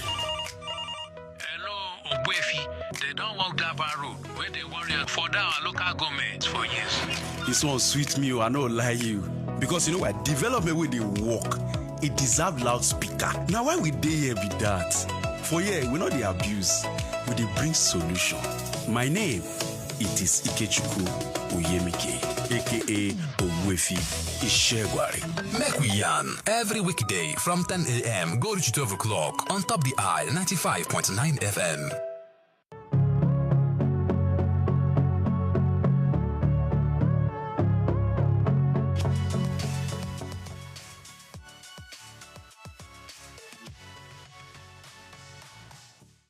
Okay, as you know, my name is Babatunde Jala Epega. I shortened it. That was part of my journey to Baba Jala Epega. I was born here in Lagos, just a stone throw away from here, in actually Lagos Hospital here. And I was expelled from school. I went to Corona Ikoyi at the age of 6. My teacher, who I found to be quite unjust at the time, made us all stand, and I remember this, even though it's like almost 45 years ago. But I remember standing outside Corona School in the heat with all the students in my class because one boy had done something and no one owned up. So I found that quite unjust that all of us had to suffer. So I picked up a stone and I threw that stone at my headmistress's glass and it broke her window. She told my parents, and my parents weren't very happy, of course, but they realized that I wasn't meant to be in school like that here. So the teacher actually asked me to leave, and my parents took me to England. They said, take this child to England. We can't control this child here. He's a wild fellow. So as soon as I got to England, I went to Tunbridge Wells in Kent. I went to school there, and it was the most cold experience I've ever had in my life. I was 6.5 going to 7, and I went to boarding school at that age. And I think that woke me up in life straight away, that even in comfort, you still have steel.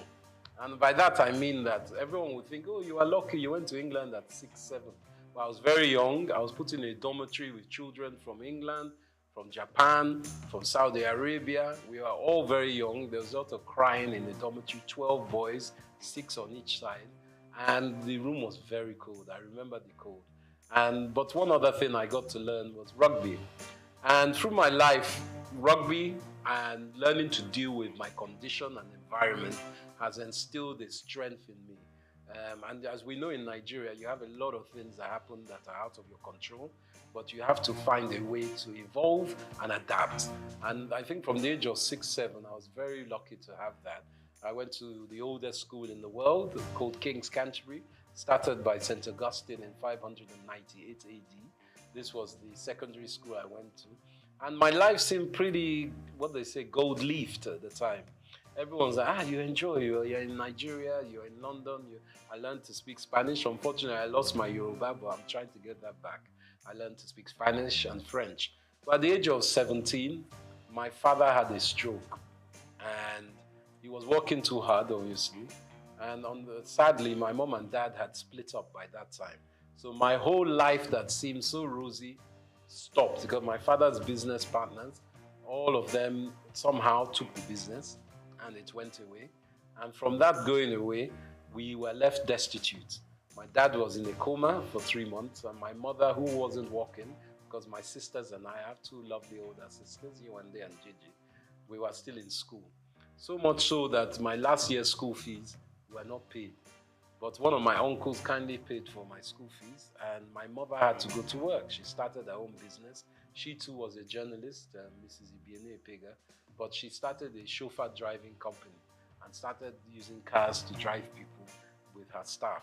So from that age where I thought a university was going to be given, I was left floating in the abyss because we didn't have financials. So for 1 year I had to work in a post office in London, and it was quite an eye-opener for me, but it didn't stop me from adapting. And again, adaptation helped me grow.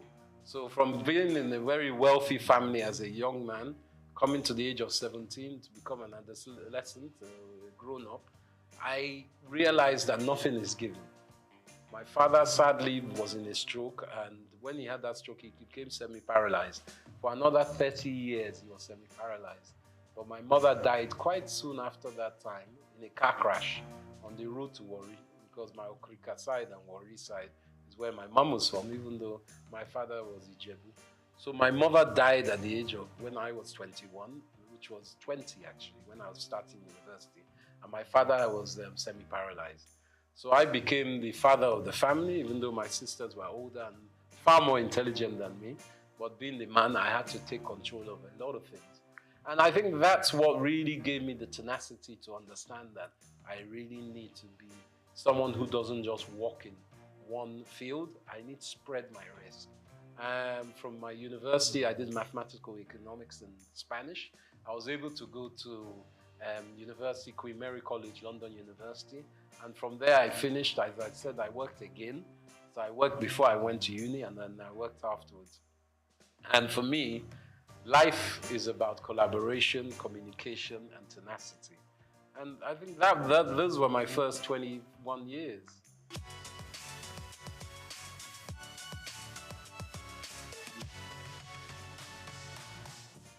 There were less people in Lagos in those days. I won't lie. I grew up every summer and even Christmas where we could afford it. Back in my day, 1978, 79, Naira was 0.8 to £1. So you can understand that people were very wealthy. I think in those days there was like 40 million people. It wasn't that much of it because my dad was an estate surveyor. So we used to go to Abuja a lot. And he was one of the surveyors that gridded Abuja when it was being built during the late 70s, 80s with Obasanjo, and even before Murtala Mohammed. They were gridding it. And Lagos was, shall I say, Abuja was made the capital. And Abuja is a model city of Milton Keynes, which is a model city of Paris. Just like Brasilia in Brazil was changed from Rio de Janeiro as a capital. So for me, coming back to Lagos was a joy. I enjoyed it because I was young. We used to just run the streets on our bicycles and cycling, just exploring. Everything was open. There weren't as many cars. It was no big apartments, and there weren't as many people. So I had a beautiful time. There were a lot of lizards on the ground, and we used to throw stones at them. But that was my own youth. We used to go to the beach a lot. Bar Beach was around. It's not around now. Sadly, my dad used to take me to Bar Beach to see the capital punishment killings of armed robbers, and even Dimka, who was one of the leaders of the coup d'etat against Murtala Mohammed. We saw him shot there. Saturdays was a big day, and NTE used to have a channel. I think they still have their studio there. So one of our aunties, Ms. Julie Coker, was there. So we saw a different side of Nigeria. We would go to Ibadan, we would go to Ijebu, we would go to Benin, we would go to Port Harcourt by road. In those days, you could travel, and along the way, we go to Akure, you pick up mangoes, you pick up coconuts, My dad would pick up palm wine, all these things on the road that I don't know if you get it now because security is an issue. So for me, it was a romantic time.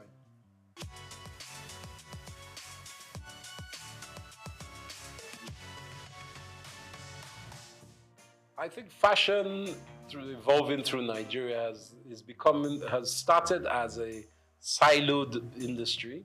By that I mean every individual was doing their own thing, whether they were a seamstress, a tailor, a designer, a stitcher, they were doing their own thing. But we are realizing that with the 200+ million people we have in Nigeria, you can't be an individual alone doing your own thing.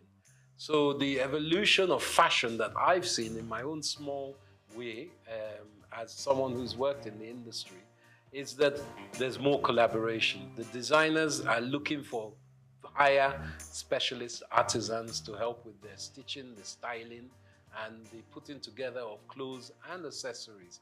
So I'm also seeing small grassroots shoots, very small at the moment, of the government playing a part in bringing together some kind of foundation so people can articulate their fashion designs to the world, because we have seen it in a lot of music. Obviously, Afrobeat is one of our biggest exports in this country. Obviously, there's oil and all the others, but I'm talking about within this entertainment, luxury, lifestyle industries. So we're trying to learn from that how private sector can play a part to enhance these fashion sector. So now we're seeing a lot of vibrant colors, a lot of styles. Men's fashion is big. It's not just women's fashion. Men's grooming is massive. Hair and beauty as well. So men are taking care of ourselves more and more. And accessories. Accessories, I think, is fundamentally the quick fix of fashion, where we can enhance and create jobs and hyper growth in GDP by focusing on this. And this is where I implore the government with, working in mineral resources, our precious metals, semi-precious metals, help those industries to grow. There's a great lady, Janet Adeyemi, who works in Women in Business, and she's working within that. Let's help our fairer sex or the female gender to grow in business as well, because there's a fundamental knowledge that if half your population are women, as ours is roughly, or maybe 51%, 52%, you have to educate the women so they too can add it to GDP. It's a simple economist theory. You can't leave them out of it because it's very important. And these industries in fashion are enhanced by women, and we need to push that forward.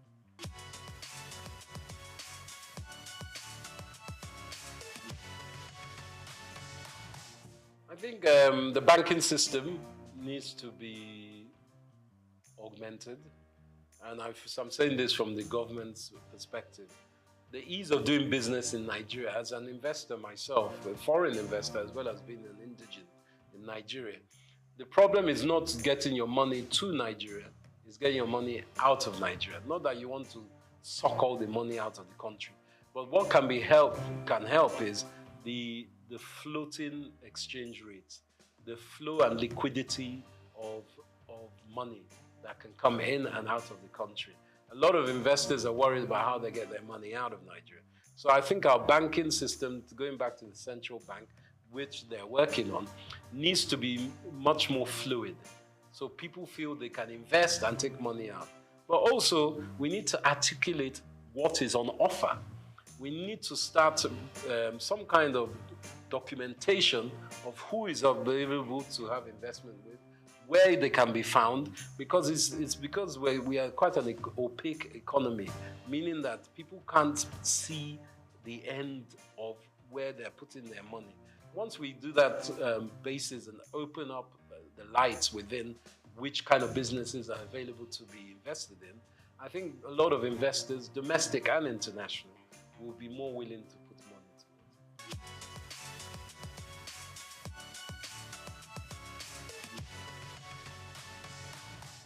I think content creation for me has been an evolution. I started as an ex-banker, as I said, I used to trade futures and options in Barclays Bank. I was on the Life Exchange, trading bonds, and I found that wasn't my life. I wanted to be more closer to people. Some people can be bankers on the trading desk or trading floor, but not for me. So I started doing events. I was very lucky enough to show that I was quite adept at doing events. So a big company called Richemont, they owned Cartier, Dunhill, Hackett. They were part of British American Tobacco. They took me on to do their events. So I was doing a lot of polo matches, a lot of Christmas parties, a lot of brand activation events in England. So for me, I got a lot of content knowledge from that. Different styles, people, different countries. But in the last 10 years, I felt that helping companies like LinkedIn, Google, all kinds of big banks in Europe and America was not my remit. My business, EMC3, was going very strongly in America. Well, as a Nigerian man, I didn't feel love in America. I know that everyone says it's the land of opportunity, but being someone of my own African descent, I didn't like the mentality there. People are good, but the infrastructure is racist institutionally, as we know. So I felt I wanted to give something back to Nigeria. And with all the 20 years of, at that time, about 17 years of knowledge I gained from doing some of the best Grand Prix parties in the world, Formula One, around Monza, Silverstone, Abu Dhabi. I was doing a lot of events. I thought, let me take this back to Nigeria. I didn't have to come back to Nigeria. I wanted to. And I know with all our grievances with Nigeria, if you ask many Africans about Nigeria, they'll say, they look up to us. You guys, you have Chinua Achebe, you have Wole Soyinka, you have Fela Kuti. What's your problem? You have Chimamanda Adichie. What's your problem? So we have to take ownership and say, yeah, we do have all these people. We have Afrobeats, whether it's Burna Boy, Davido, the Venus Bushfires, all these different people that are exported. Let us look inside and say, wow, we do have a lot. So I wanted, as a content creator, to show Nigeria in all the different sectors that we do have a lot. And that's why with the marketing and communications company that I've started, my own company, I felt I could touch so many sectors. And finance, as I mentioned, I work with banks. Also government, Nigerian Investment Promotion Commission, a very great entity. I work in fashion, you know, with brand labels and people across the board. There are great shops like Alara here that also promote African fashion and African business. And did you know even Leventis does a lot of research, Nigerian bottling company, to help this country. And do you know Nigeria was blowing glass 1,000 years, almost 1,000 years before Europe knew glass blowing. And it's been found in Oyo State only recently. So it's very important that architecturally, we take ownership of our country. The Nok civilization that has been in the mid to, I think it's above Abuja, near Benue, and even Niger River, above those basins, that has a lot of artifacts and a lot of archaeological excavation potential. But we've allowed that just to linger. People have stolen a lot of our artifacts. You know, Nigeria was known for Benin bronzes. We were the best smelters of iron before people were smelting iron. So these are things we have to take stock of. And me as a content creator, I bring all that information together and I make sure that people acknowledge it and are aware of it. So then that will uplift us all.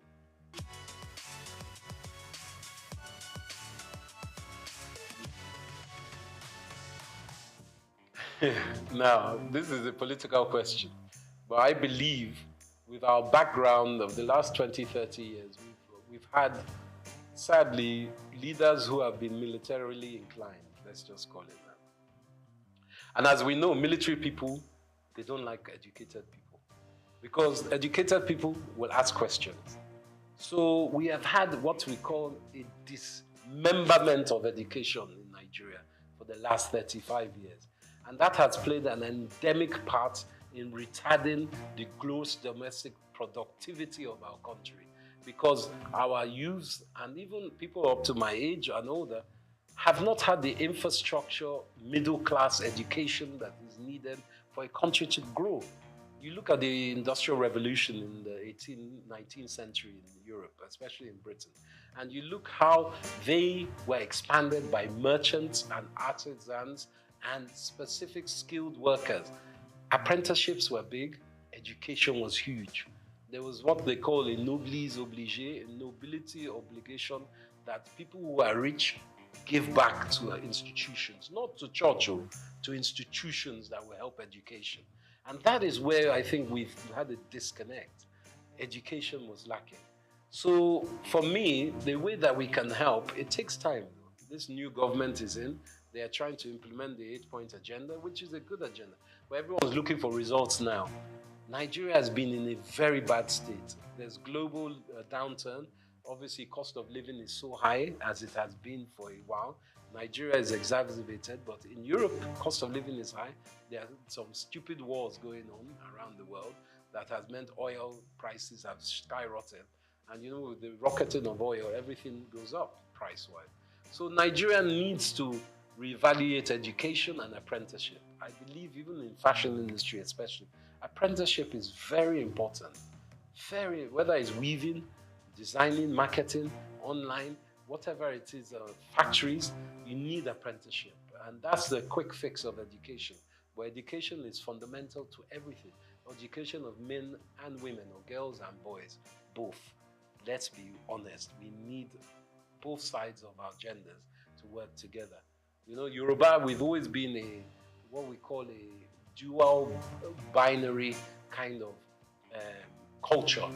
We've always thought of male and female as one, and it's very important. Even in our names, Taiwo and Kehinde, you won't know if it's male or female. So we have to really educate ourselves that we can work together. And I think our women are our future.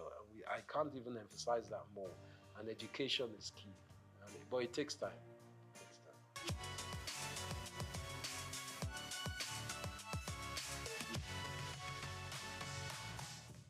I think Japa syndrome is very real.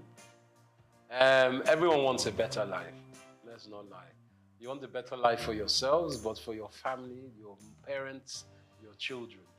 And the opportunities in Nigeria, even when you have been educated and you finish graduate here, to find jobs is not easy.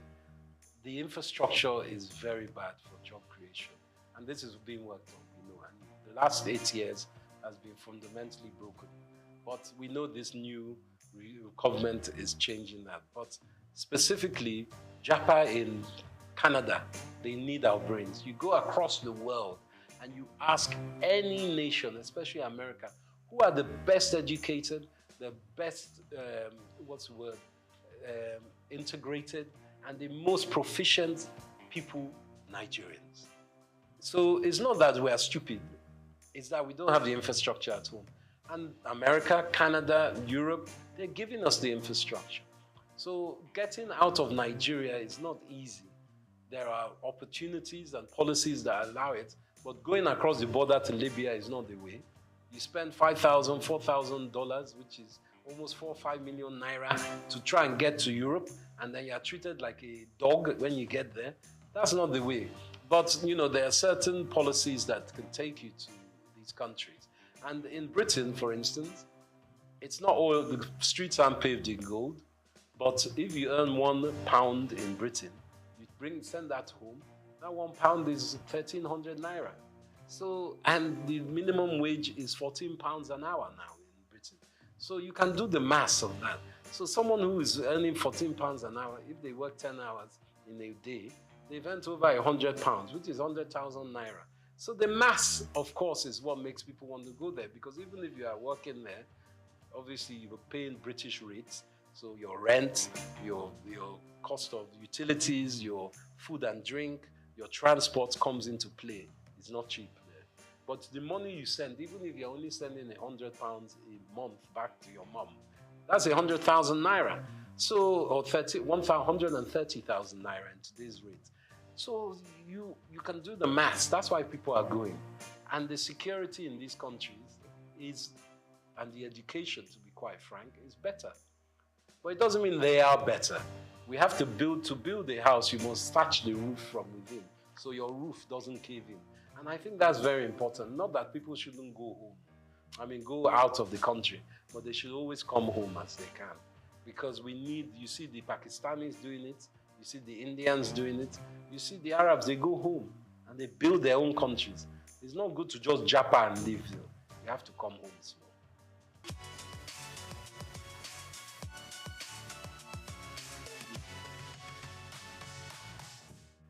I think my success is down to, as much as I can say a success, because it's still a book that is not finished and the stories are still unwritten, is a tenacity of hard work.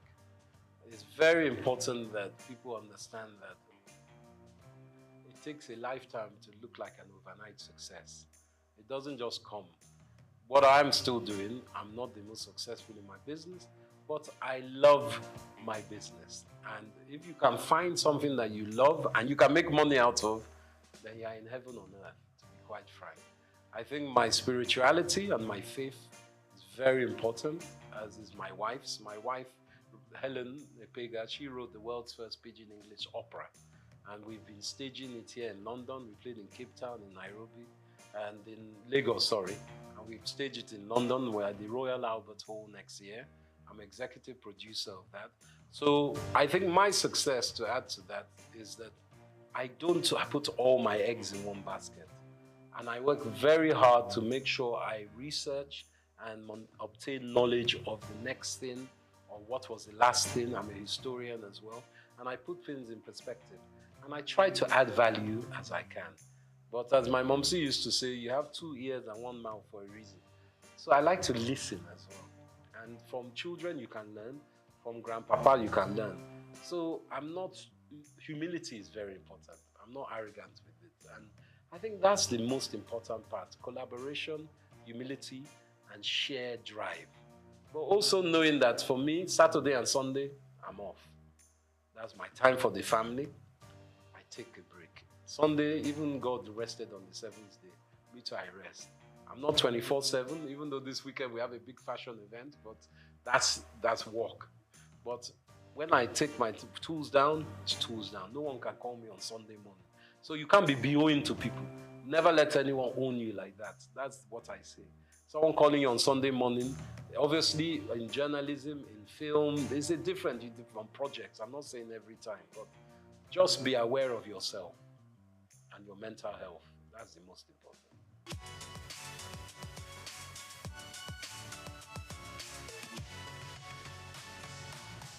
Sure. The world's first Pidgin English opera is a show about a Nigerian fabled people.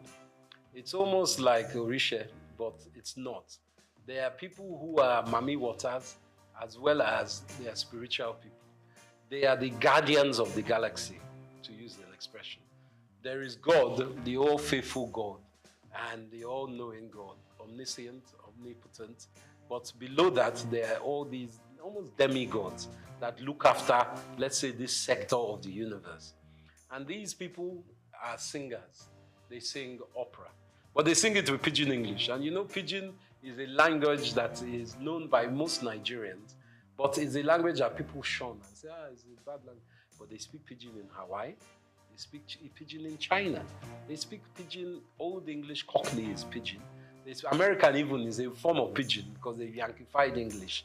So what my wife has done, Helen Epega, she's also known as the Venus Bushfires. She's an Afrofuturist musician. She composes songs. So she put together this compilation, which is a Pidgin English opera musical.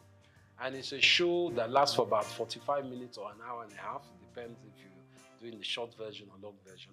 So we have tenors, we have sopranos, we have violinists, we have kura player, and my wife plays something called the hang, which is like 2 tortoise shells, steel drums that sound like a harp. And she plays that, and she sings. She's the main protagonist in this. And it's a drama about all these people that have come, the Meneme people, who are meant to look after the planet, but they lose their voice. So Earth is, because God is angry with them, Earth, and says these people are rubbish. But the Meneme people say to God, please, give them one more chance. they're not that bad. I know they're fighting, there's lots of wars, but give them another chance. So the lead Kanate of these many people has to go to the Venus Bushfire, which is the heavenly celestial place, to bring the voice back, to sing Earth back into harmony. So it's a drama, and it kind of plays on our old cultural awareness in Africa and heritage of Nigeria of there are other beings. And you must have faith in your ancestors as well as in a God. And the deities, as we know in Yoruba, I think there are 7 deities. And these are very important cultural awareness that we try to give to children as well.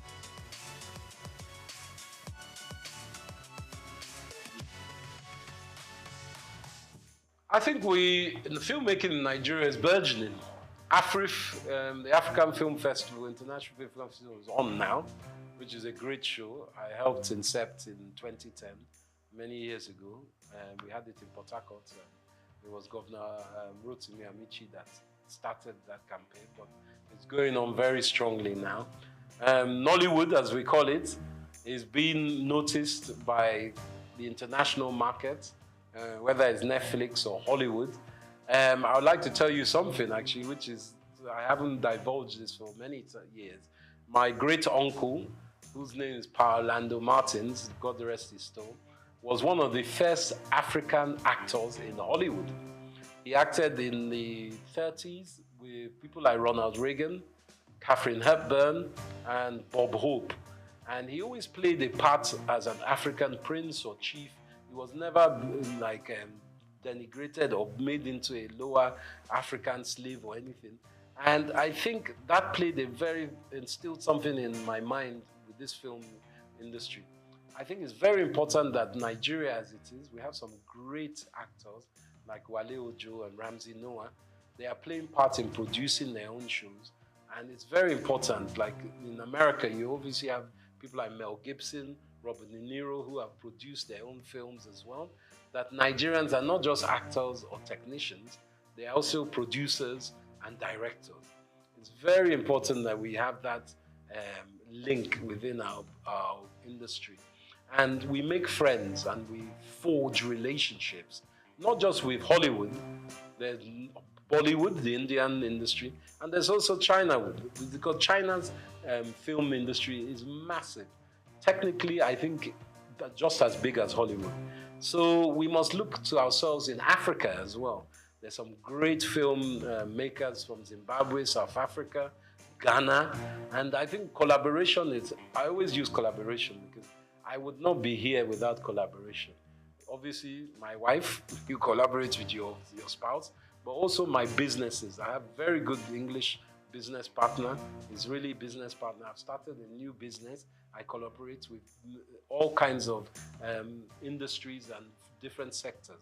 So for film industry, I think it's important that we push our heritage forward because people want to know about Nigeria. They love, in Africa, they love Nollywood stories, and that's a fact.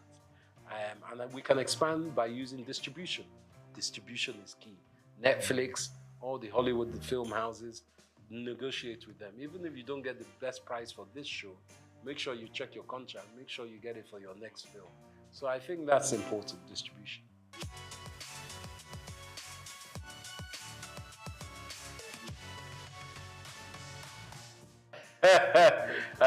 While I'm still alive, that's a very good question. Hope springs eternal with me, and I am optimistic about Nigeria. I think Nigeria is not what we all will think it will be. It's something it's a country that needs to be more fluid. We have in diaspora a lot of powerful individuals and groups. I think we need to connect even more with those individuals and groups who need to invest in Nigeria. Our youth is very talented and is very able, but it's also very abundant. So we need to find a way to link up education, apprenticeship to these youth to give them something that is productive to work in. And that means expanding your mind as parents. It's not just doctors, lawyers, bankers that we need. We need artisans, we need creatives. And that's the most important point. It's a mind block. So for me, if we can work on Nigeria's mind psyche and the taboos of oh, we don't want our child to marry a musician. You know, even as a musician, you don't just have to be a rapper. You could be a music engineer. You could be a filmmaker. You could be an engineer that works with the technical aspects of editing. You could be a designer. There's so many aspects. So I say to my utopian Nigeria, learn from your brothers and sisters. International research online is very important. And for me, the dream is to see Nigeria as a fluid country of strength in Africa, where we're trading with African countries and we're using what we have as our asset. Technically, of course, we need Europe and America and everything, but we have it in Africa. We have it in Nigeria. So my beauty of Nigeria would be if we become our own Wakanda, working with other African states and enhancing our own GDP as well as our region and our continent's GDP working together.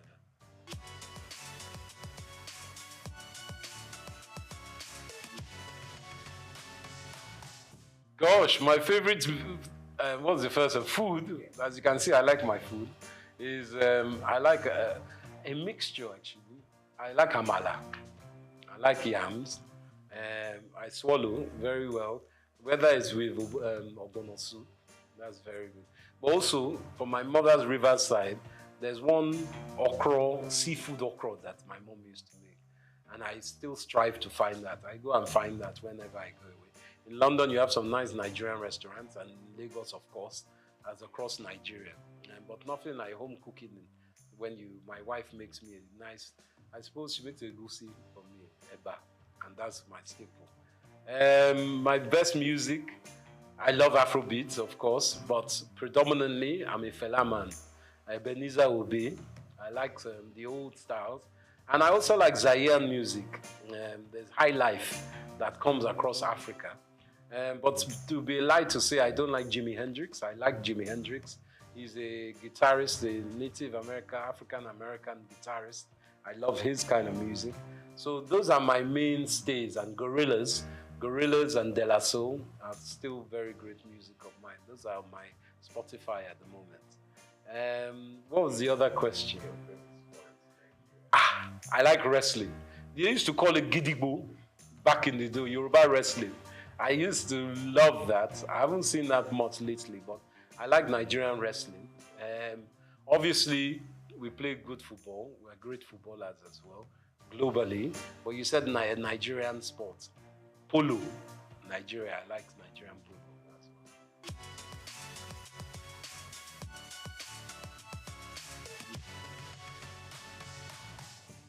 To my young brethren and children of Nigeria, I say it's important hard work.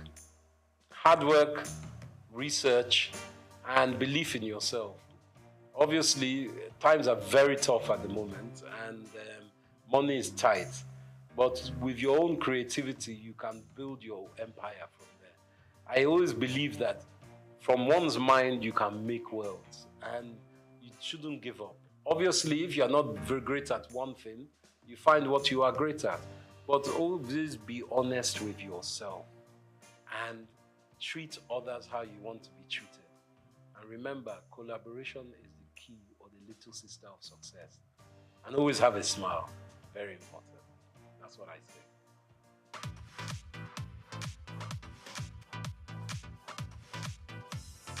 My name is Shino Gbadegeshi. I'm the CEO of Gozi Micro Insurance.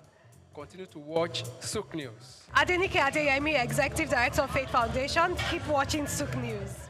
My name is Shepherd Michael Adewale Onofuye. I enjoy you all to always watch SOUQ News TV.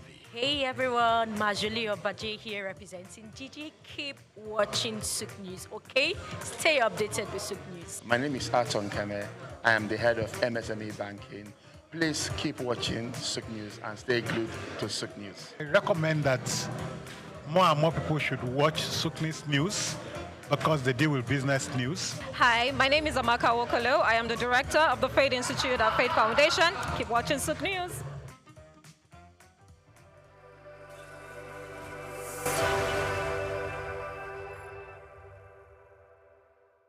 Africa is a continent of different individuals, tribes, languages, and even destinies.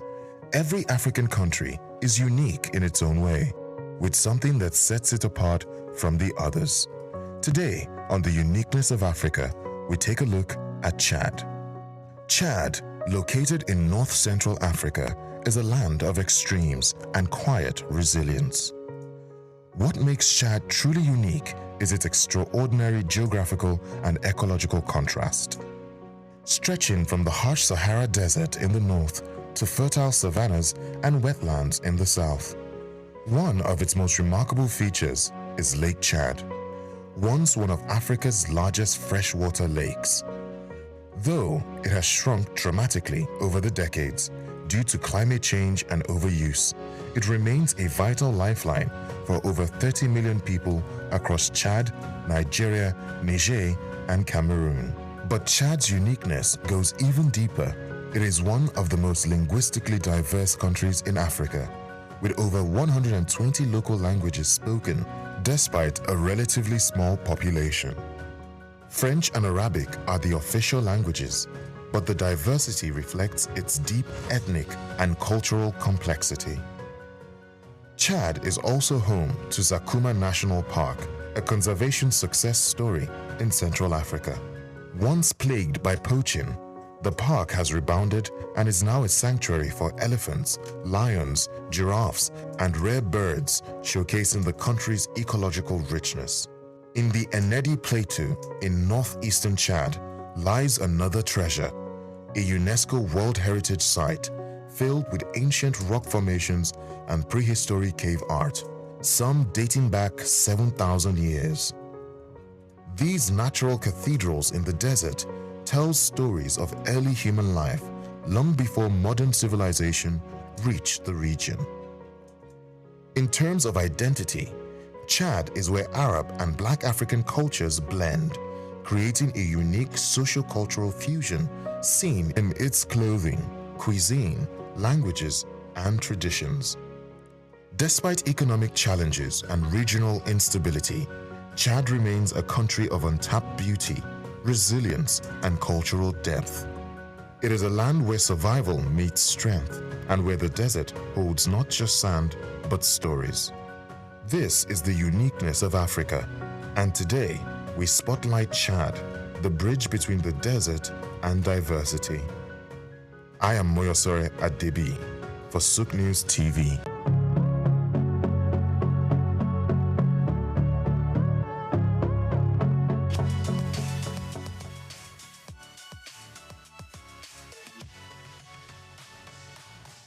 I'm Gode Odidi, the CEO of Mindset Media and Achievers Gabro Limited.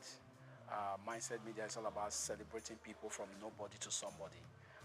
We celebrate excellence, we celebrate innovation, we're also celebrating networking people from one part of the country to another.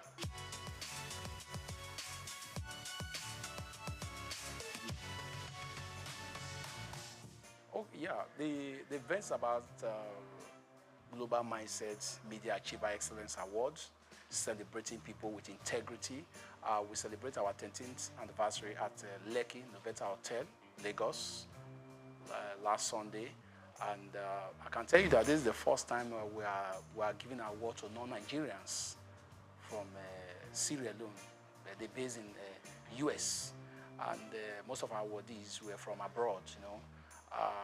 This is the first time we did that, and this event was so fantastic that, you know what boss said, it's beyond me, because the crowd we're expecting 150 guests, but we had over 250 guests. The hall we wanted to use, it's not the hall we wanted to use, but God did it one way. We used the hall of 1.2 million naira, where at least the 1,000 capacity could reach everybody, and everybody were so happy. The mindset I was about being inspired by God. I started from Ajegule to First SOUQ. Actually, we started from a church venue because we cannot afford a venue then. That was 2011. But consistency, determination, perseverance took us to where we are. We have been doing the program at First SOUQ. In 2001, I just made a prophetic statement that I'm taking this program out of First SOUQ to Lekki.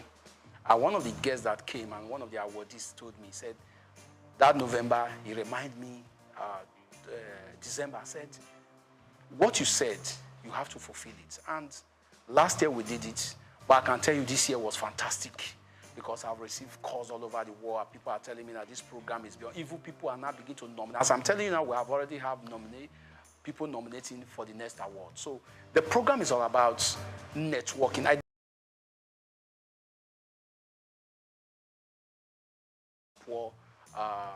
We had our guests, and I told them publicly that everybody should network. Everybody should collect each person's number to network. Tell them your business. Even my team, I advertise them what you are doing for a living so that people can contact you. So Mindset Media is about connecting people, their businesses, anything they are doing, but they must be credible, they must have integrity, they must have professionalism.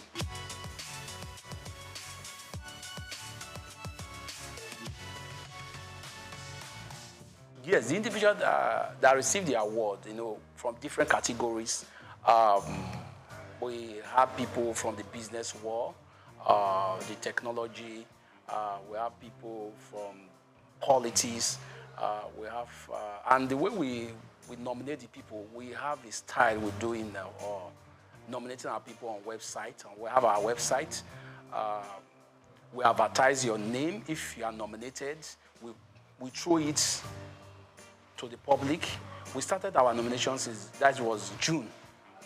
Our nomination was open by June, so we started nominating people. The nomination came over 700 nominees, but we have to select them with my team to 31 because we discovered that we can't just give everybody an award. People were ready to pay, but we said we are not giving an award based on money. But because of the economic hardship, we have to say, okay, let them have a standard. We have gold table, we have a platinum table, where each of the awardees they sat down, and we did a lot of things to improve humanity in this award.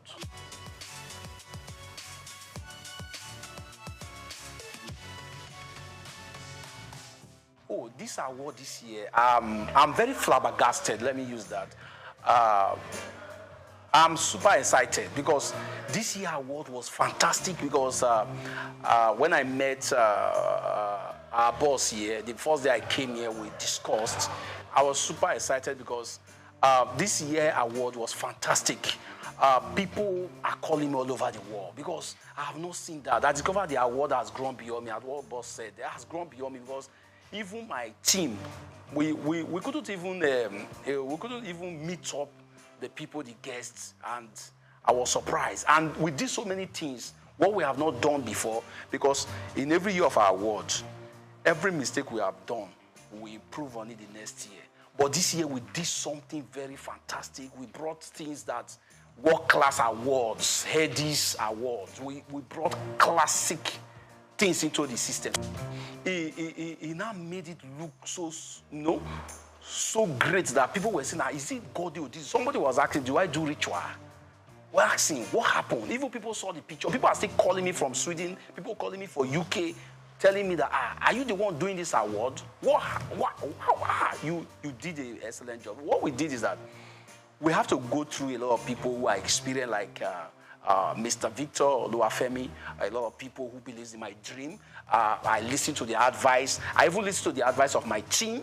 And so as young as them, when they brought the ideas, I said, okay, let's work on it. And those ideas work for us. So, and at the end of the day, we did so many things. When you look at the economy and look at such an event put together. So if our people went home and they are thanking God today too.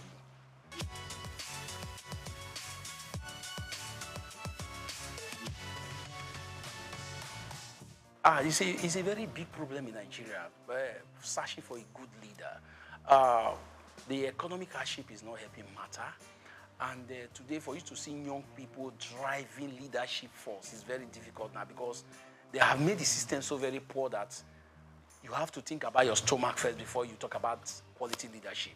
And this situation is that it just depends on youth like us who are determined, I resigned from my political appointment. I had a political appointment. I was supposed to be in Abuja with a senator who won the election. I was the chief press secretary. I have to resign because I discovered that my vision was so great. I don't want to sit down somewhere waiting for political salary and other stuff, killing my vision that I've built for 13 years. I have to resign to enter the streets, which I am. So to build leaders, it will take years because, first of all, let's look at how Nigeria was given. It was a foreigner that gave Nigeria this name, Florence Shaw. That means everything we are doing in Nigeria is foreign. We cannot live without foreign things. So you don't expect quality leadership at this moment because we are not really electing the right leaders in the right positions. If, for example, the last elections, Nigerians came out and vote. If our votes are counted, Nigeria can decide that this is the person we want. If you make any mistake, we'll tell you, go out of the leadership. But it's not like that. So it will take some years because the system has impoverished, have made many people poor. So when they see money, they can say anything. They can support anybody they like. But I'm praying that by God's grace in my generation and other generations coming, they should also look at how you as a youth must be self-employed. Self-employed means that you should, when you see something that is wrong, say it out. Even though somebody is paying you salary, tell the person this thing is wrong. So if we're able to have such leaders in place, Nigeria will have a better leadership, but it will take years.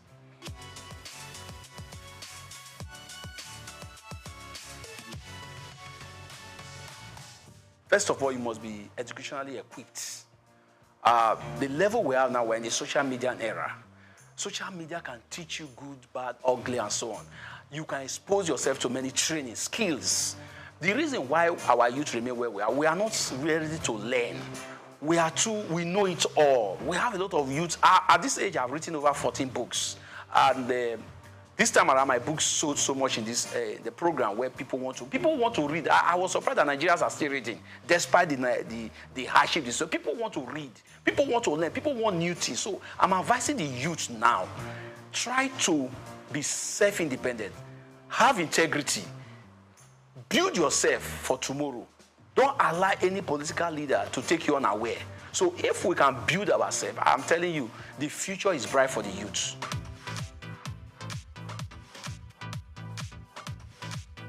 Cashew nuts, ranked among Ivory Coast top cash crops, play a crucial role in the country's economy, generating substantial revenue and supporting livelihoods across the country. As the world's leading exporter of raw cashew nuts, Ivory Coast contributes an estimated $800 million annually to its economy and also serves as a vital source of income for over 410,000 families, particularly in rural areas where few other opportunities exist. Cashew trees flourish in Ivory Coast northern regions, including Bondukau and Savannah, known for its high-quality nuts and extensive plantations, just as Worondogu and Bagwe in the North Central and Northwest are also emerging as key producers. These regions not only drive Ivory Coast cashew production, but also support local livelihoods and economic growth. However, the country with over 29 million citizens is yet to fully realize the potential of its cashew industry.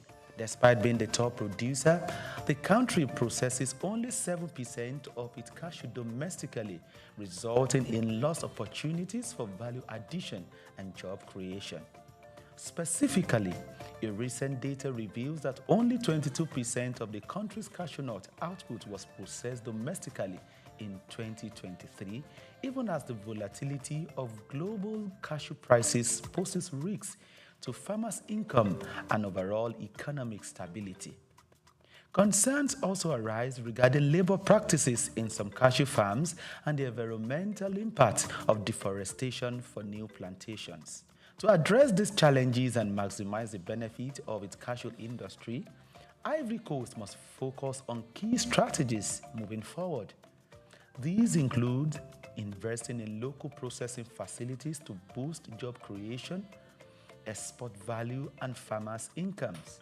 Furthermore, the Ivorian government body overseeing the cashew sector, ARECA, must promote fair trade practices and ethical sourcing to ensure better prices for farmers and improve working conditions. Sustainable farming practices will also help to protect the environment and ensure long-term cashew production. According to a recommendation made at a workshop organized by the World Bank, Tax exemptions and access to credit facilities will help to tackle some of these challenges. Furthermore, the private sector can also invest in research to develop high-yielding cashew varieties, improve processing techniques, explore new cashew products, as well as develop and implement digital platforms that connect farmers to market in order to facilitate financial transactions. Organizations like the Africa Cashew Initiative, ACI, must also assist in data compilation in the value chain at macro, meso, and micro level. By addressing this and harnessing its cashew potential, the country can further enhance its economy and build a more sustainable future for its citizens. Israel Adeyemi, reporting for SOUQ News.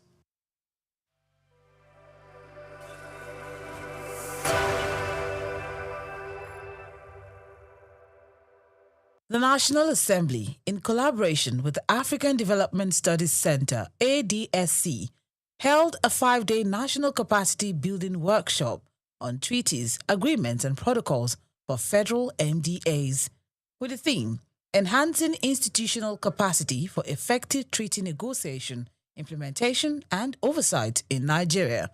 Honorable Barrister Rabiu Yusuf, Chairman of the House Committee on Treaties, Protocols, and Agreements in the 10th Assembly, highlighted the importance of strengthening the skills of key government officials in treaty processes. At this particular moment of our country, we need a situation whereby all the stakeholders involved in external engagement with other countries, particularly state and the federal governments, and mostly MDAs of the at national level, to ensure that they are aware, they know what it takes, they know how it will be, and they know what it takes to ensure the institutionalized democracy and the legal approach as far as ratification, engagement, domestication of treaties. That is why the 10th National Assembly, under the able leadership of the Right Honorable Speaker Tajuddin Abbas, mandated our committee, pursuant to Section 12, Sub 2 of the Constitution, that we should reach out to all necessary stakeholders who are personally stakeholders on this engagement to ensure they know how it takes and they know how to execute it. Basically, that is the reason we are conducting this exercise. Actually, I think there is no point for me to deliver my remark at this time because I'm very much aware that my remarks have been delivered yesterday in distinction. So in other words, I will just say I sincerely appreciate your presence in this program, and I believe it will go far in helping the system, stimulating the system, and work for the Nigerian progress. So I wish you a fruitful discussion and a successful outcome. Thank you very much. The major challenge, everybody is going silo, in the sense that we are not trying to bring ourselves into the same table to ensure that before you bind any entity, be it state, local governments, or federal entity, as far as engagement is concerned with other outside world, you need to know there are provisions of the Constitution which you need to comply. Failure to comply with that provision of the Constitution, whatever you do, it will go to a nullity, invalid, and is inconsistent with the provisions of the Constitution. And to the extent of that inconsistency, it is null and void, and of no effect whatsoever. So we're trying to avoid this scenario whereby at national level or at international fora, Nigeria will be embarrassed because the stakeholders, the principal actors, they didn't even know what they are doing. So that is why we decided at this particular moment, it is ripe and necessary to ensure that we engage with unnecessary stakeholders. That is the basic reasons for engaging in these activities. Actually, I recommend their effort to any other entity because if you can see, most of them, they are legal luminaries. They know their audience, they know what they are doing. So I really appreciate, they did a very wonderful job. And I sincerely appreciate. That's the main reason that I say I need to be here in Lagos, at least to supervise the happening in Lagos. And I'm impressed. Engagement with outside world, it is two ways. It is going to be either bilateral or multilateral. So with this kind of workshop, or with this kind of discourse, we believe the principal actors will now know what it takes to enter a treaty. And if they comply with what they are taught in this session, if they advise their principal when they go back to their respective MDA on the right way to go, I believe most of the treaties will be legally binding in Nigeria, provided they follow the procedure laid down by the Constitution. The future is bright. And the future, we will ensure in the future that all the treaties, all the agreements, all the international protocols have been observed to the latter, have been protected and enforced as it is enshrined in the Constitution. And with this kind of workshop, we believe we will create a series of avenues whereby we will engage other parties, other necessary stakeholders. We just set the ball rolling, and we will be there, inshallah. Also sharing insights on the workshop, the clerk of the House Committee on Treaties, Protocols and Agreements discussed the value of the training in improving the understanding and application of international agreements across MDAs. He noted that the engagement served as an eye-opener, equipping participants with tools for more effective negotiation and oversight. I'm a Nigerian, I'm a citizen of Nigeria, and I want Nigeria to benefit from its interaction with the international community, and it starts from things like this. For us to be able to interact well, we need to know what it entails to engage in the international community. When we are talking about treaties, what does it entail to enter into treaties? How do we do that? How do we negotiate? How do we implement? How do we oversight as a parliament? So it is my duty as a clerk of the committee to advise the chairman and the committee members on how to go on all these issues. And also very instrumental to the organization of this workshop today. Our partners, the facilitator, are very, very excellent. We appreciate them. And it's also a collaborative effort between us and them. And so far, so good. What we have ensured so far has been fantastic. The participants are very, very impressed. I myself am impressed. And I also, there are some things I'm taking home. For instance, now, Nigerians used to think before that our negotiators who negotiate treaties will just go abroad, go on tea party, shopping, but it's not more the case. By what I'm seeing here now, I can see experts, technocrats, who know their honors, who take the bull by the horn and do what's supposed to do. That one has been established. Even our facilitators can attest to that as well. Another thing is that the quality of ideas being shown and being given us here is very, very apt to our situation presently, so that we can apply in our situation in Nigeria. And going forward, if this lesson continues, it's going to impact a lot, because the MDs, many of the MDs are here, even state governments, like Kogi State Government is here, the SSG is here, the Attorney General of Plateau State was also here, and also some top directors in the federal MDA, they are here. So it's a high-class, high-level engagement workshop. We are in a political environment, I must tell you that. But we, technocrats, are supposed to be the advisors and movers of policies. So they don't need to bend. They need to stick to the rule.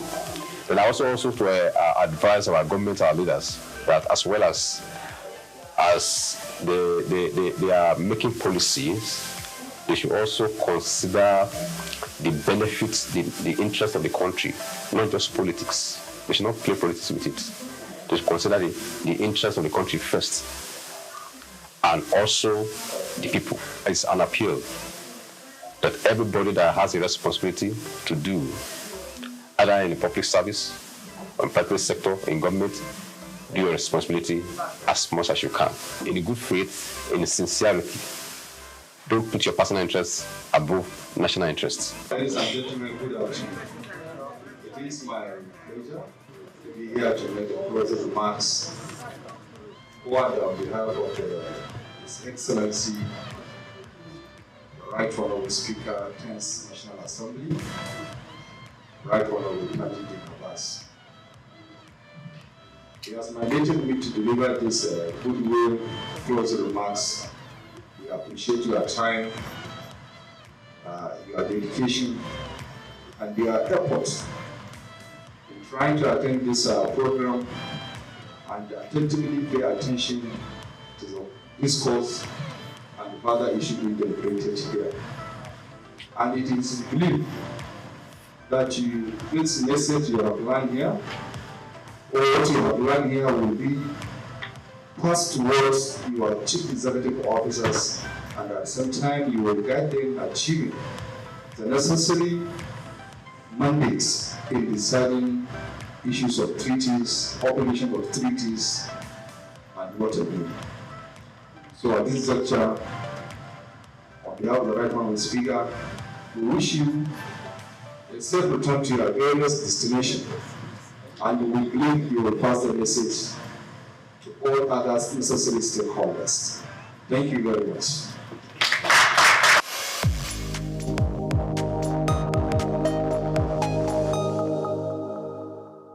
Hello Nigeria, hello Africa. Yeah, this is Sound Man. Keep watching SOUQ News. My name is Babalola from Excel LED. Keep watching SOUQ News. My name is Shepherd Michael Adewale Onofuye.